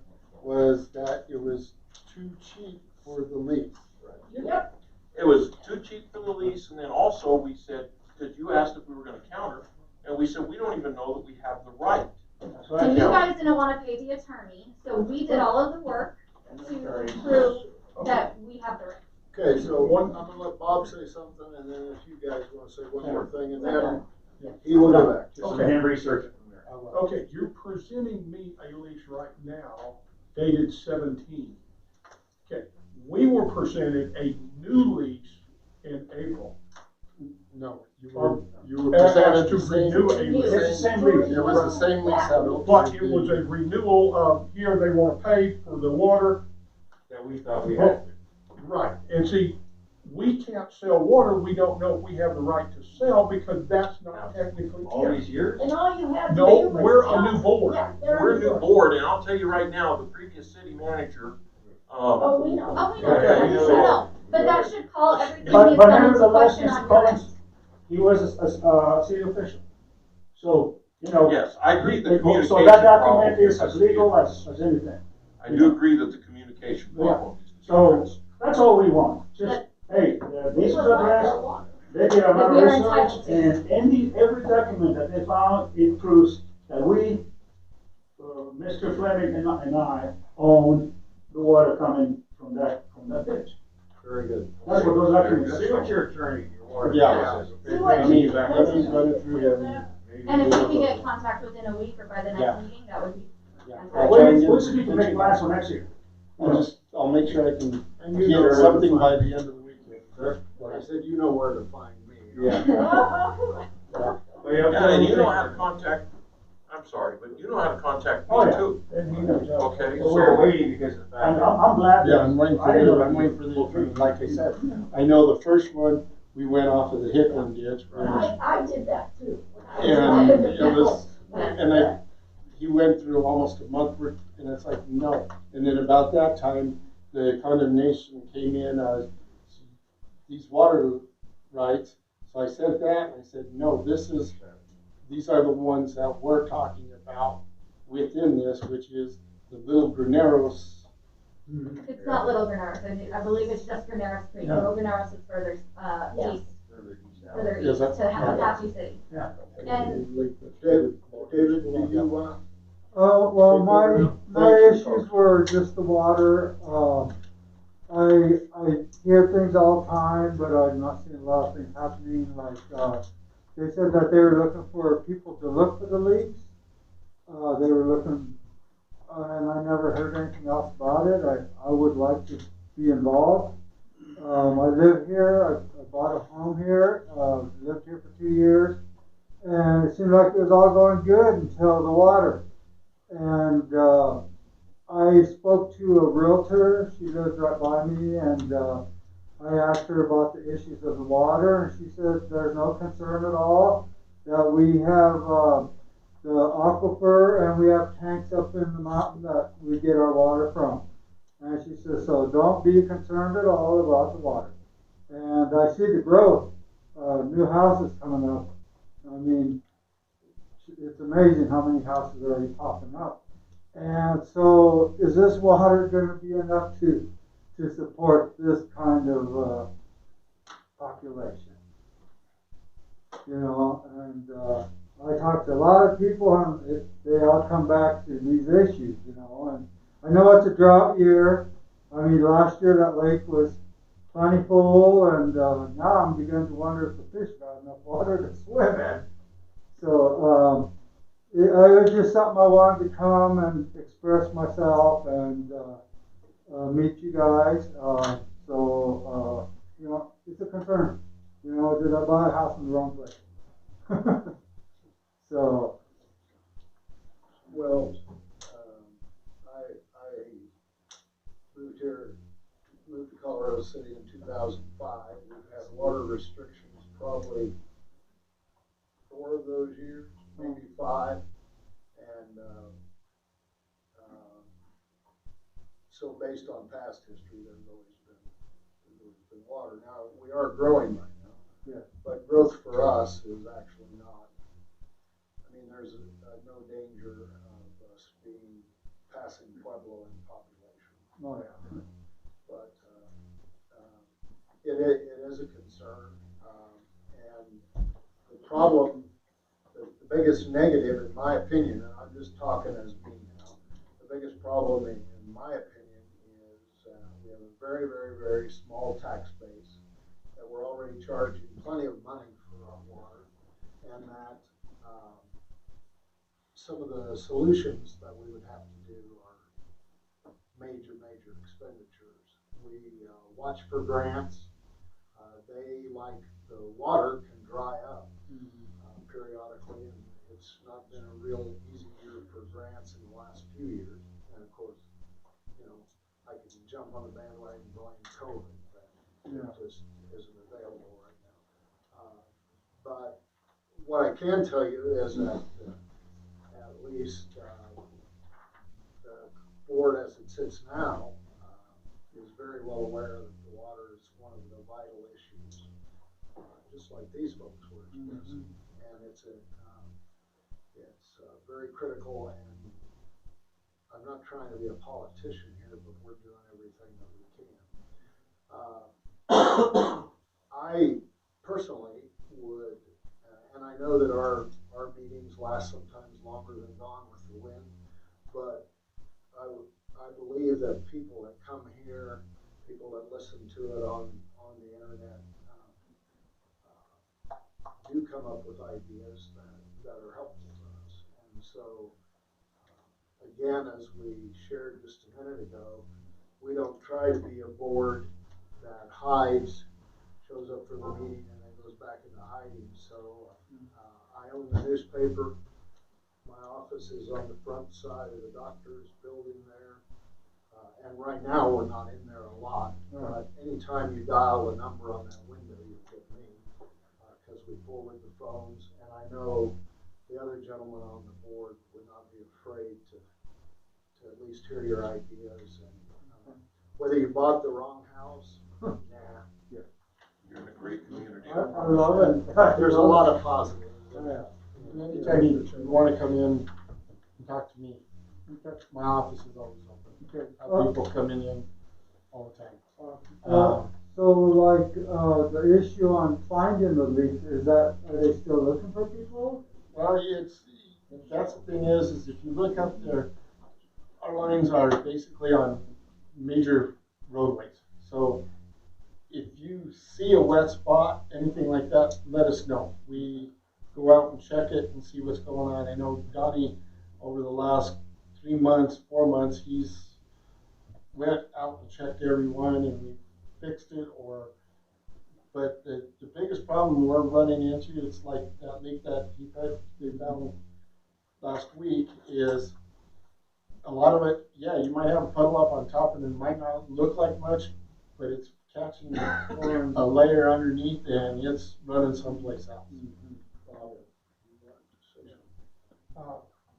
I wanted to address your question about volunteers. Yes, we asked for volunteers. And when we did that, we also put in the note, I don't know if you got the note or just heard it word of mouth. So I'm assuming it was probably word of mouth.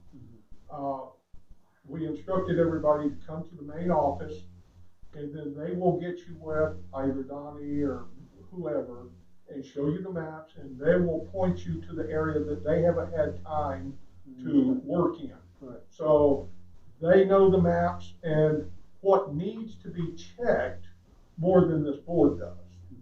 But yes, it still stands. Volunteers are more than welcome to walk, bicycle, whatever, those areas.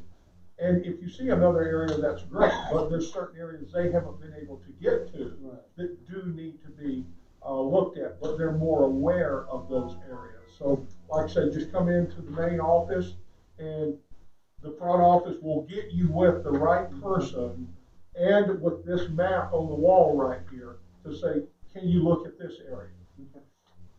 All right. Thank you, guys. I appreciate it. Well, thank you very much, Mr. Chairman. Thank you, guys. Thank you so much. Thank you. Appreciate it. Thank you very much. Which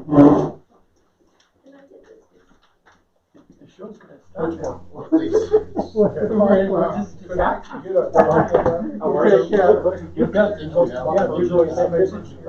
Cool, thank you. No, Not here. How about I give her one copy? You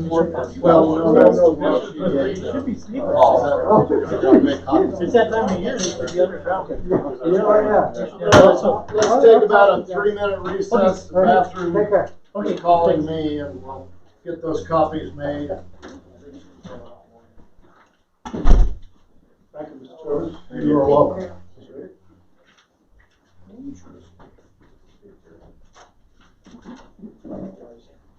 Thank you. Thanks for it. Welcome, sir. Good afternoon.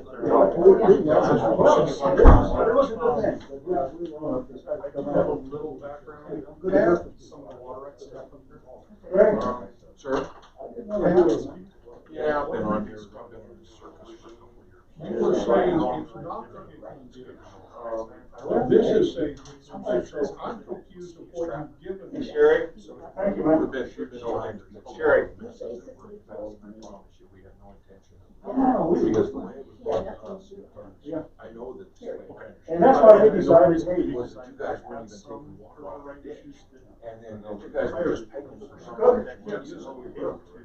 Well, it would No, like I said, It would've yes, been we awesome when questioned you the guys dollar were amount, but that wasn't told the us, issue hey, no, of saying, no, no, this it's comes part out. of it, And it's really wrong, but the bigger part of it was showing we have the Probably right would have been. to sell this water. Because is we the were question. told basically that the water wasn't being used, that you guys were And, just paying for it. I have really good. That's still money. And that's fine, if you,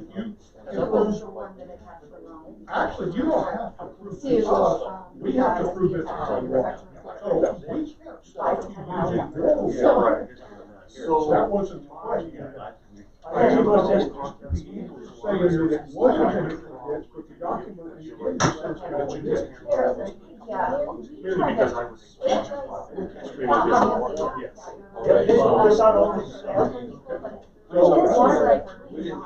Yes. And this is going off.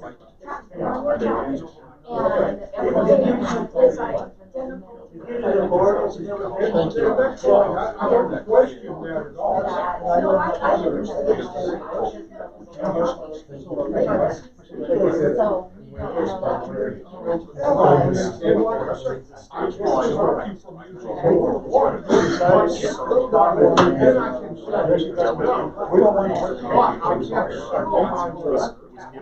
Outside other than I know, but I'm just saying, that was the discussion.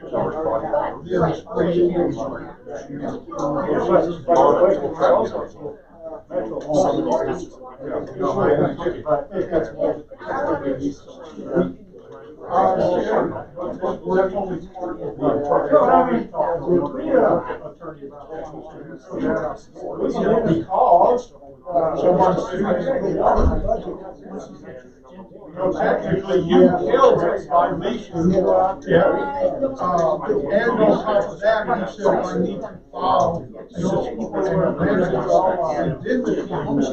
I know, we weren't even, so that was again, We live right. Yeah, okay. That kid is not. It doesn't count like it's not. So that, the discussion. Well, he said, forget about the place. He says, you already proved it, so we're collecting money and they're paying money and the water remained used.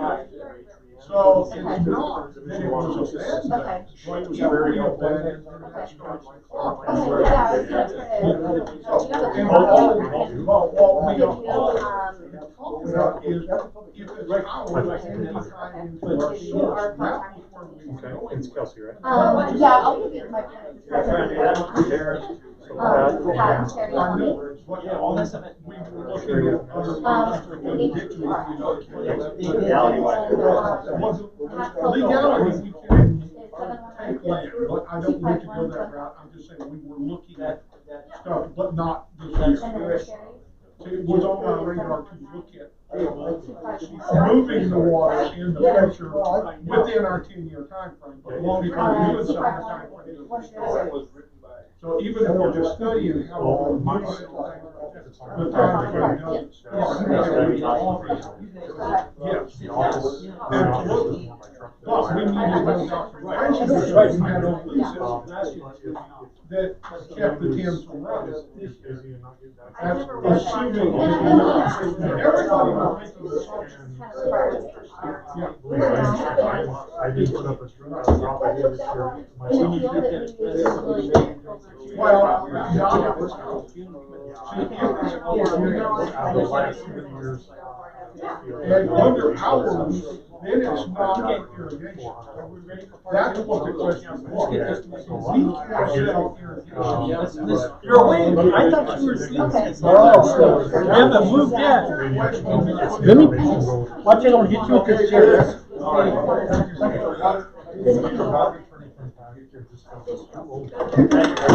Thank you. You're welcome. Call the meeting back to order. That's right. You take it easy. Attorney's report. No. Okay, moving into agenda item number 14, resolution 16, 2020, certifying accounts. And there's a copy of that in your. Yep, here, and I'll read it for you. Go ahead. Okay, Colorado City Metro District Resolution 16, 2020, resolution for certifying accounts to the county treasurer pursuant to section 32-1-1104 CRS, whereas the district has approved availability of service fees for retirement of debt incurred for the construction improvements to water and wastewater treatment plants. Resolution 10-2003 and 08-2006 and 06-2009. Whereas the district has billed each property owner due availability of service fees annually beginning in 2003. Whereas the district has notified each property owner with an outstanding balance of public meeting held on Tuesday, October 13th at 6 p.m. to approve certification of unpaid accounts of 150 or greater and at least 6 months delinquent to Pueblo County Treasurer for collection in the same manner as taxes. Be it therefore resolved that the attached listing of the property owners with delinquent availability of service fees or water fees, including late fees and collection fees in the amount of 150 or greater, are certified to the Pueblo County Treasurer to be collected and paid over the public county treasurer in the same manner as taxes are authorized to be collected and paid over pursuant to section 3910 107 CRS. The district authorized payment to the county treasurer just and reasonable compensation for extra cost imposed by collection of the accounts. A motion was, okay, there we go. All right. Mr. Chairman, do you have a copy of that? I do. May I have one in a second? Mr. Chairman, I'd like to make a motion to adopt a resolution for certifying accounts to the county treasurer pursuant to section 32-1-1104 CRS, Colorado City Metropolitan District, resolution 16-2020. Have a motion on the floor. I'll second it. Motion and a second. Discussion.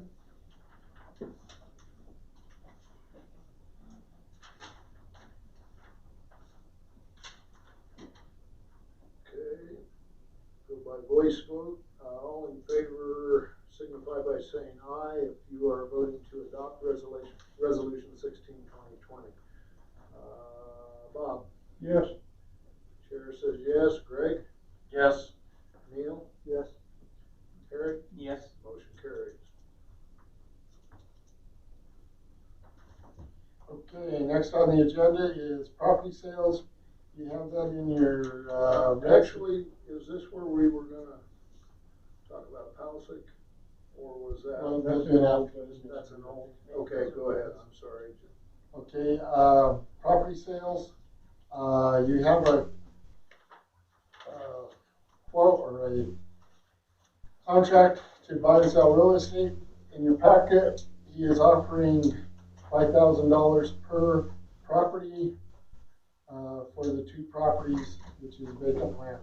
Mr. Chairman, I'd like to make a motion to counter this property at $6,000 on both properties. Okay, I have a motion to counter the $5,000 offer for each property with a $6,000 offer for each property. Do I have a second? I'll second. Moved and seconded. Discussion. What you, Can I add something in there? I know, Bob, last meeting, we had that one property was water, there was water and sewer were close enough. She was offering 3,000 for it. Bob said 5,000 was for the lot. That lot is actually bigger than these lots that we are looking at. Mr. Chairman, if I may, yes, you may. I would recommend that the board vote this one down and accept their offer, because this is nickel and diming them. They came straight at us with a fair offer. One of the few people that came at us with a fair offer right out of the gate, and we should accept it. Any other discussion? I call the question.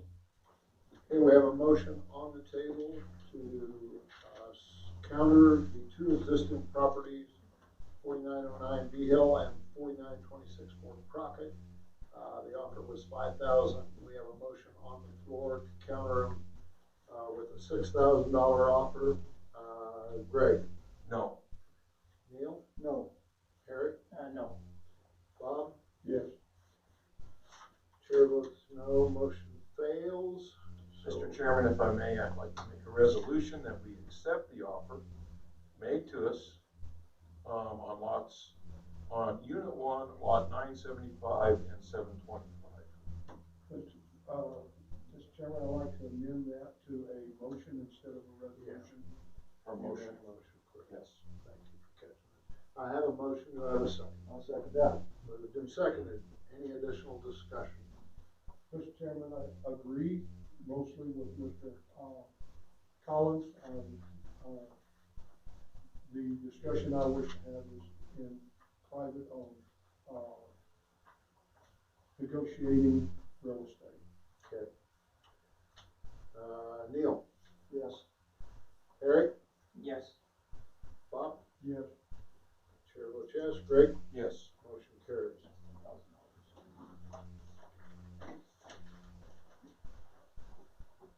Okay, well, we're done with agenda items.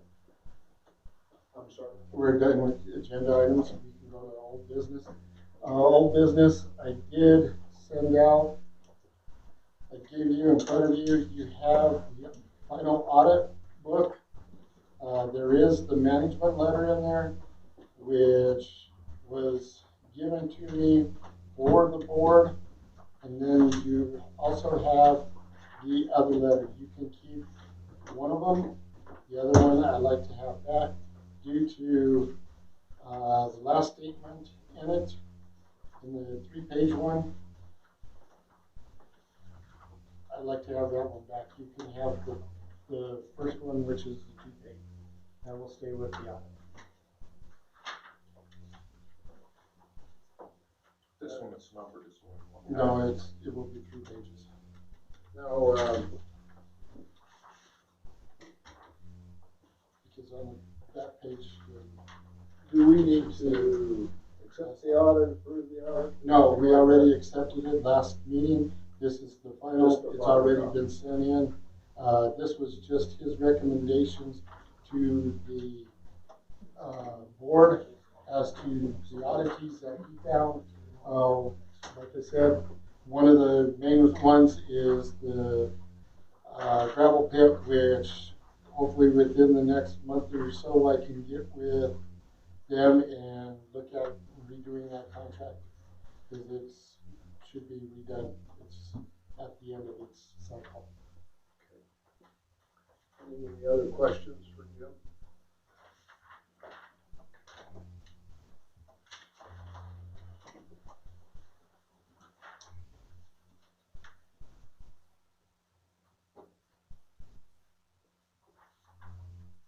Okay.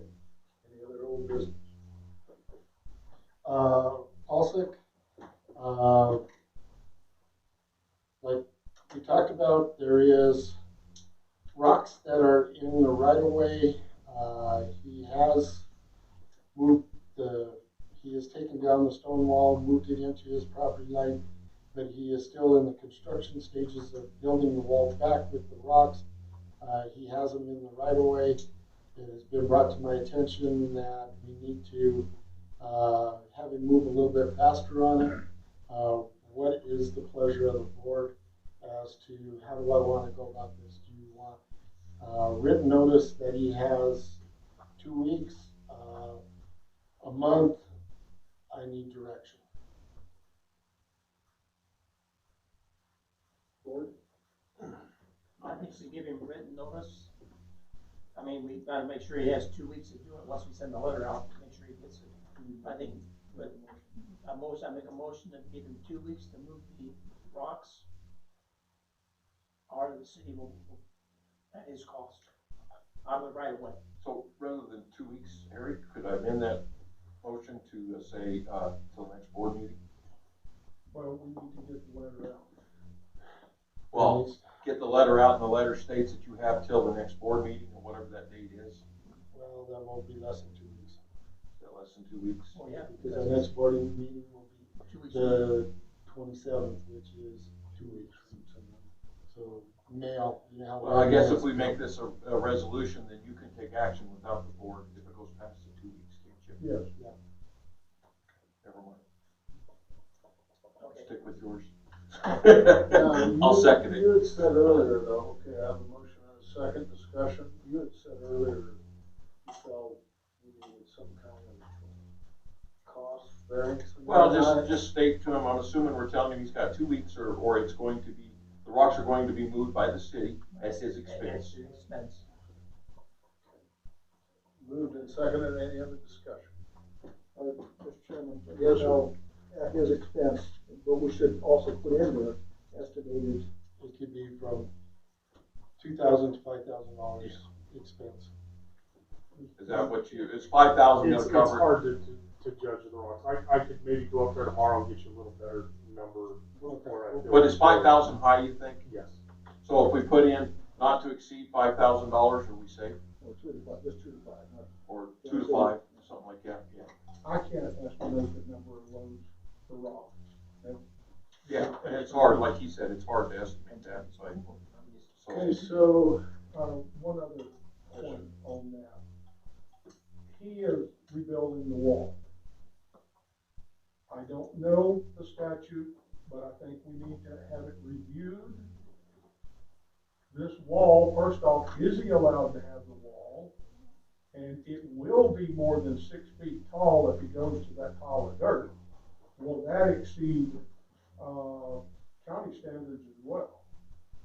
This is a rock wall with a permanent foundation.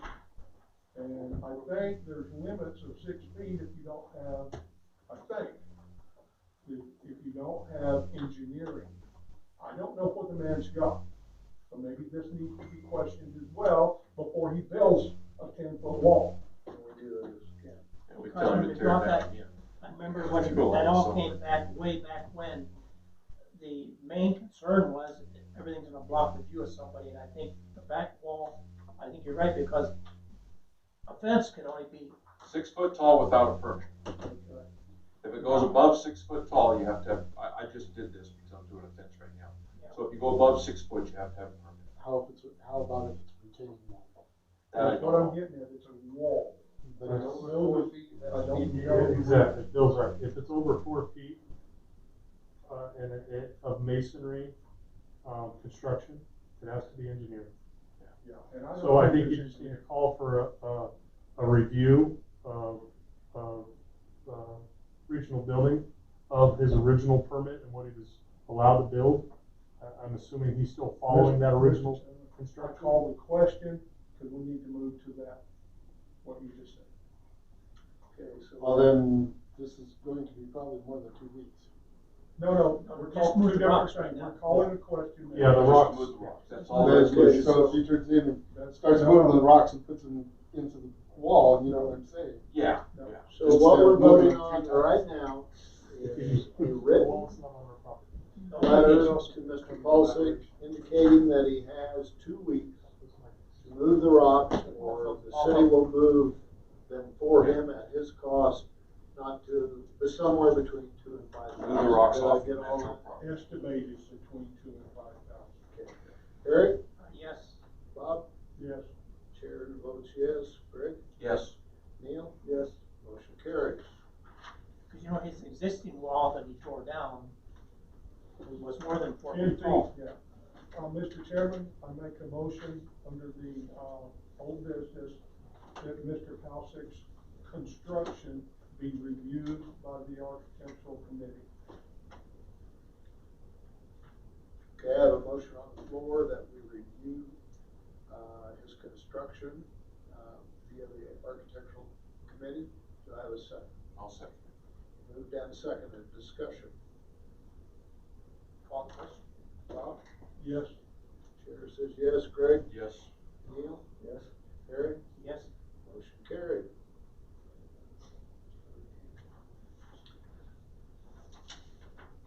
Any more old business? Mr. Chairman, I need an update on the dual well and the covenant attorney. So the dual well, I guess I can address that one first. Tom Day, the gentleman that repaired the 18 well, while he was down making that repair, went and looked at the dual well, and as I had stated prior, that it wasn't just as straightforward as anybody keeps explaining it. He came to the same conclusion. He wanted to go back and do some review with the records on state, as well as he said he knew the original well driller that put it in and wanted to talk to him and review, see if he could get some of his documents, and that's where we're at to date. I was hoping to see something or hear from him today, and I did not. I reached out in an email earlier today for a response, and I just checked it again. I don't have a response yet. So he is on my list first thing in the morning to get a response. And I spoke to Jim earlier today about that exact piece. If I'm not getting a timely response from him, I'm trying to bring in John Pearson with Pearson Drilling for them to do also a competitive quote with him. And that's where we're at on the dual well. Where is Pearson at? Pearson is out of Pueblo West, well, Red Creek Springs area. I know there's a well driller just the other side of Pueblo. I don't know who he is, on I-25. And then right at Walsenburg, there's a well driller on I-25. Yes. And then there's another one at Trinidad on Okay, I-25. so we are dealing with the same issue with the dual well, and even more so than we did with the 18 well. We have to have somebody that's certified for high capacity. Weber, which is one of them that you're speaking of, isn't certified in the state of Colorado for that. Pearson is, and that's why I'm trying to contact him. The one in Trinidad, I'm not certain of. No, I did talk to the one in Trinidad. I don't know that I can't think of the name of. Because I contacted them on the 18 one when we were having issues trying to get somebody down there. He is not certified to do that either. I will look into the one in Walsenburg. I believe it starts with an O. Springs. What does it say that again? Ojo.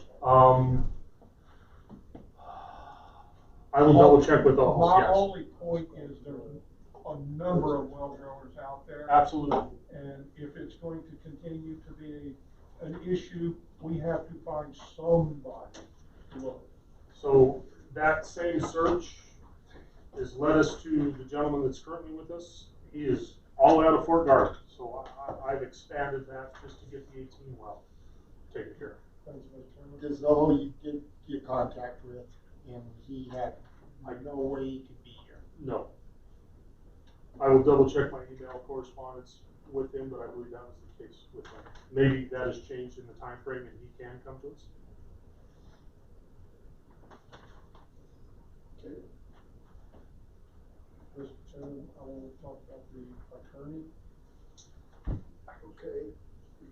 You asked for an update on which attorney? Well, we had put a request in for a real estate attorney back in January. And can I move forward on this? Okay.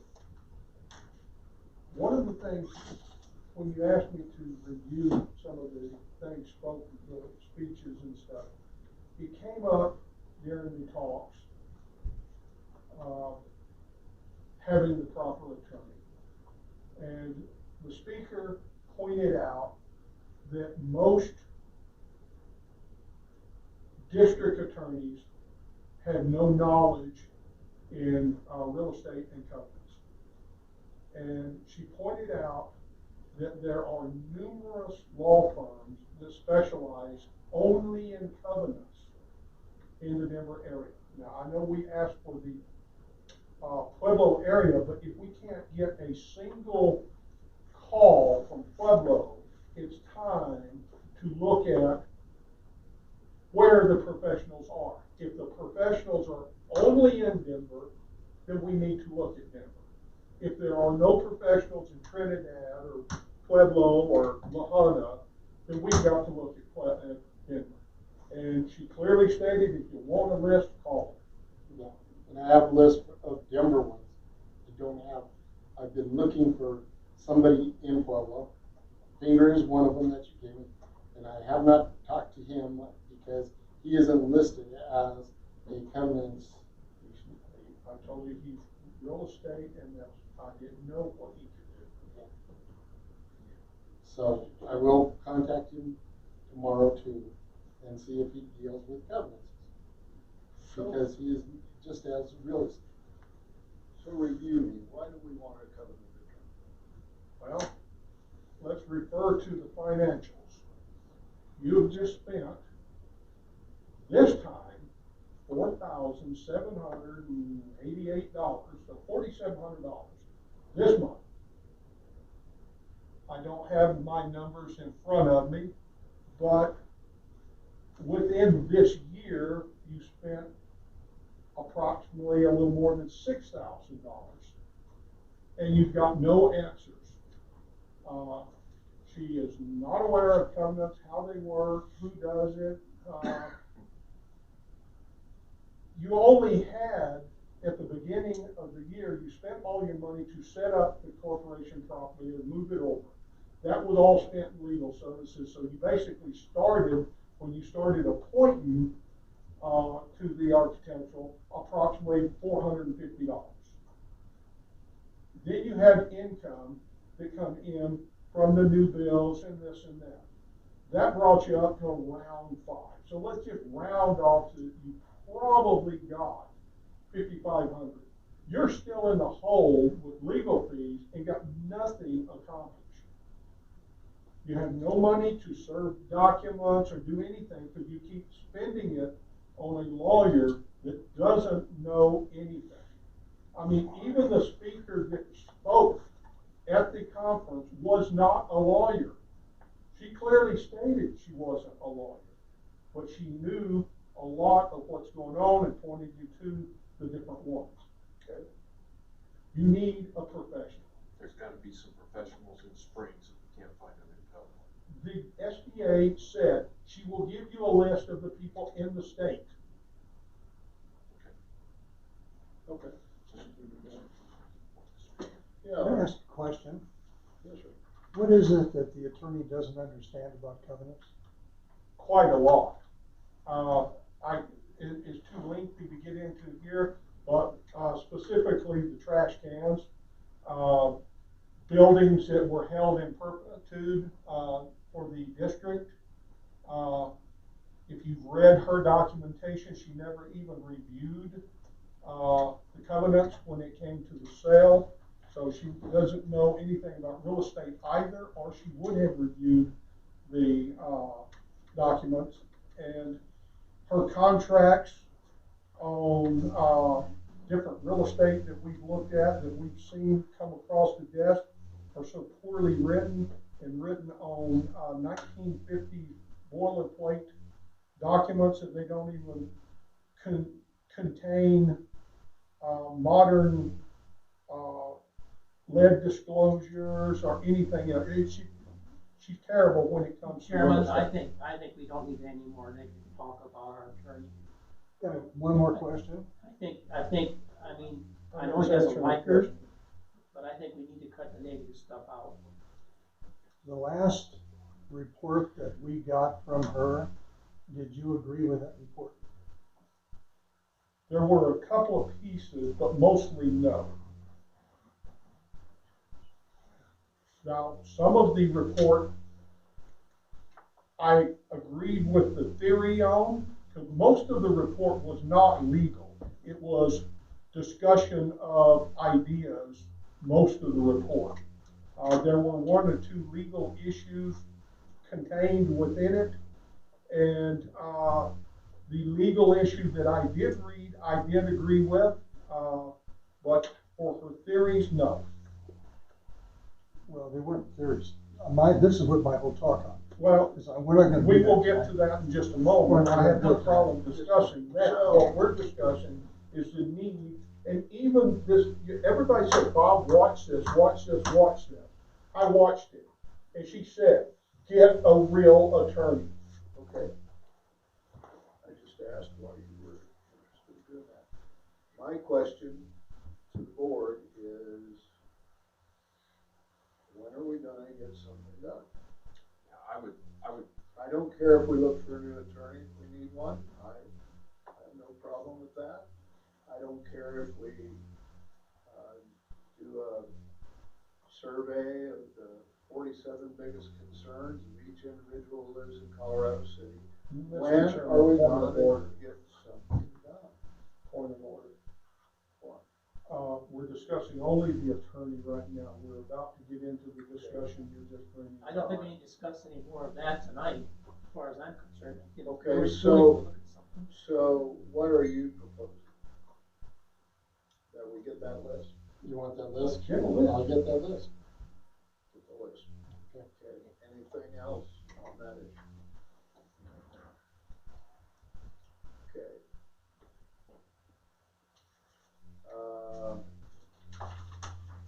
Larry, I guess. No, CCAC, we have two things. CCAC? We have two, we did that. No, no. No, right on the top, number 17. Turn the page there, sir. Oh, sorry. That's all right, I'll forgive you. I thought they were the addresses on the purchase one. Yeah, no, I'm on that page. All right, go ahead. Okay, CCAC, you have two there. One is a house build. The other one is a garage or shed. It's more of a garage.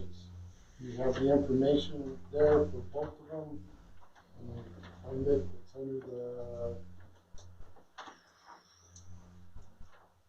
Mr. Chairman, I move to combine these two and approve them. Okay, I have a motion to approve the two listed addresses reviewed by the CCAC. Do I have a second? I'll second it. Been moved and seconded. Discussion? Yes, sir. First off, the question I had brought up partially there is barn or garage. The barn they can't have, but a garage they can. Well, it's the plans here that I have for it is they're saying barn shop. Yeah. Now, which I would question shop as well. Because I have a barn / shop, but I also have a variance for the shop section. Did they mention what they intend to do in their application or whatever? Is it for storing cars or a storage? workshop? For storage. Just storage. If it's just storage, I would say we approve it, move on. Another thing I did notice is both zonings are listed this time, so I don't need to ask that question. I would call the question at this point. All right. We're voting on the approval of these two builds. Let's see where we are. Greg? Yes. Neil? Yes.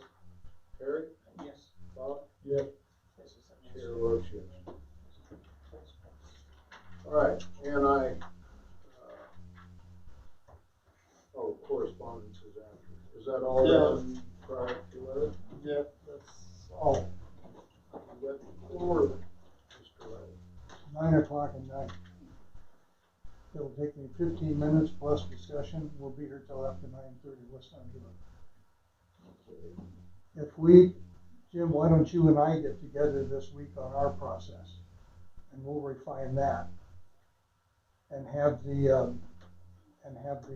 covenant sheet all done, and the complaints we have all done. Okay, and we'll do that this week, or so the next board meeting can go from there.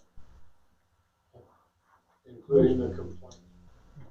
Mr. Chairman, where is the spreadsheet? I didn't see it in my packet, it was promised and promised and promised. It's gonna be next We meeting. still don't have it. Next meeting.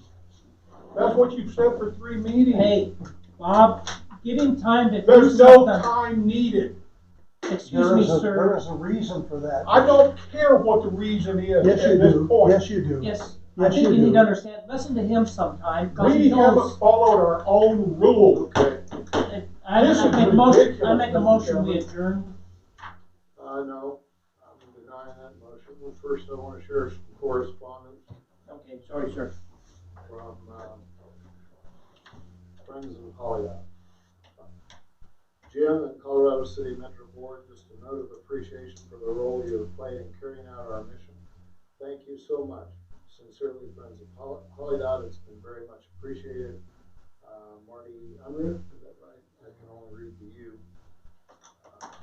So I share a little bit of Bob's angst, and I understand that there's probably reasons.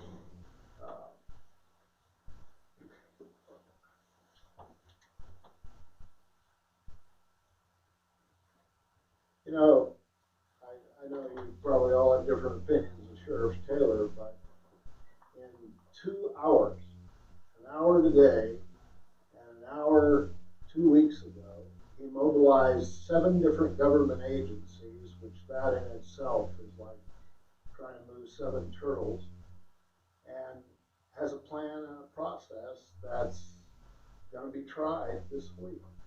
And I understand, Larry, I'm really not casting stones at anybody, and I want to reiterate, I drove, after one of the meetings, Bob and Bill talked to me, and they shared some of their frustrations in Applewood, and I drove through there in the daylight. Had I gone at night, I might have been, and it's a mess. I would not, none of you would want to live where Bill does. Is that, you understand what I'm saying, don't you, Bill? It's awful. So we've got to, and I know there's a lot to do. I know that we've already made more progress than anybody else that did nothing for years and years and years, but we've got to get to where we're doing something. So, Chairman, so a specific question, and I agree with you, I absolutely agree with you. What could we do starting Monday? Monday, I do want to hear everything Larry has to say. We want to do something now, get something cleaned up. What can we do? We do have things in process right now. Could we get a pickup truck out there and pick things up? Can we do that? You're still in correspondence, so I'm not gonna call a point of order. But I wanna touch on that because it's exactly what he's talking about and you're talking about under correspondence. We have a plan, a rule, a regulation, whatever you wanna call it, how we're supposed to do anything. This board even instructed the manager right there to send a courtesy letter. Where the hell is it? I understand. That was an instruction to him, not him. I understand. I also understand that. And it's not on this list We for a month. We need to do this right. I think it's too slow too. But I don't want to blow up everything that we have set in motion. I do want to do it properly, but I am also getting frustrated. I've talked to Neil, I know Neil's getting frustrated, I'm assuming we all are. But, so yeah, that's a great question. So Monday we could fill a pickup truck with junk and haul it off. We have Metro property that we could clean up. But we've cleaned up. We've had how many cleanups at Applewood? Well, we've had 3 and we've had the same discussion every time.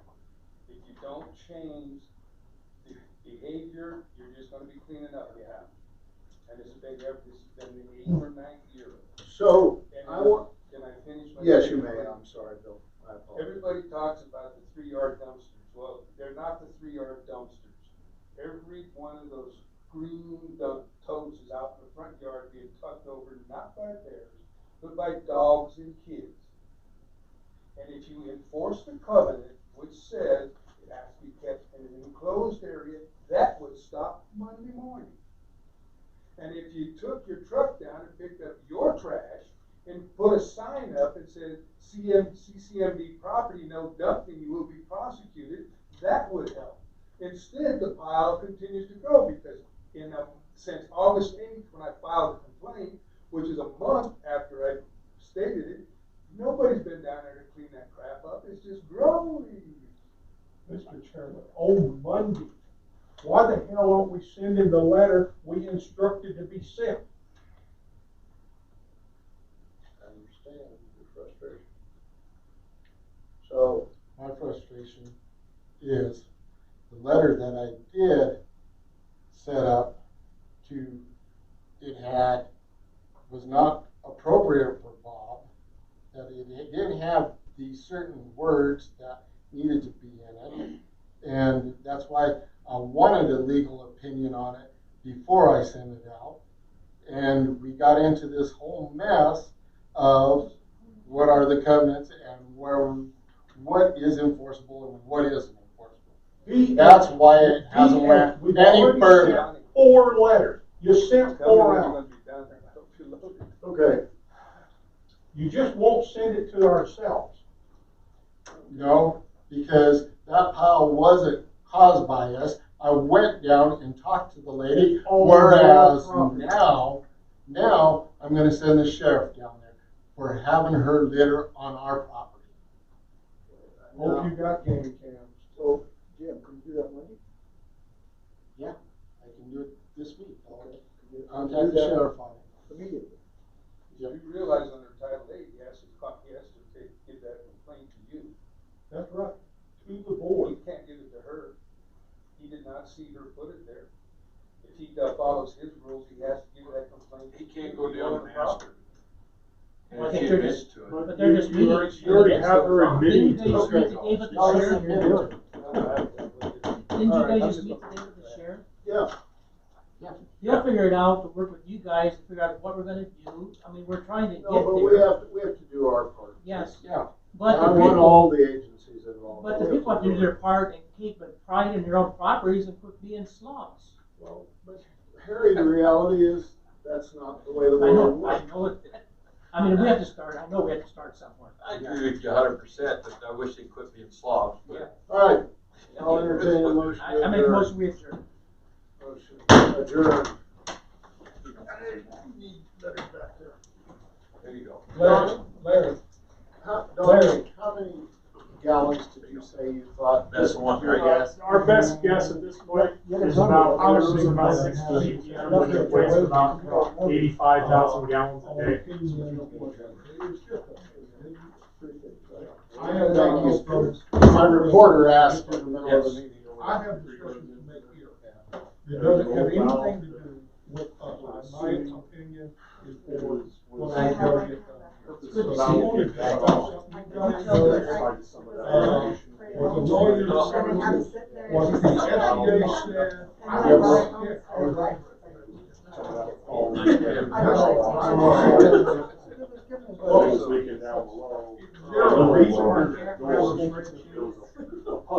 You said there's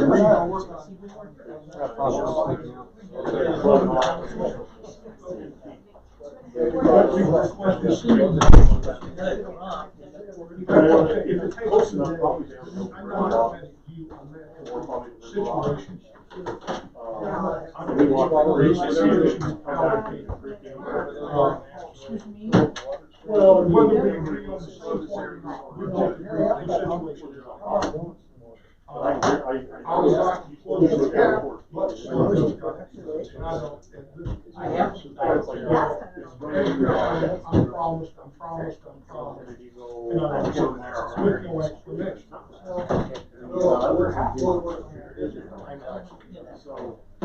So that was a pretty representative. Okay, good job, sir. What was the one? Around talking to me when you got a mask on. So that would be, Now that would.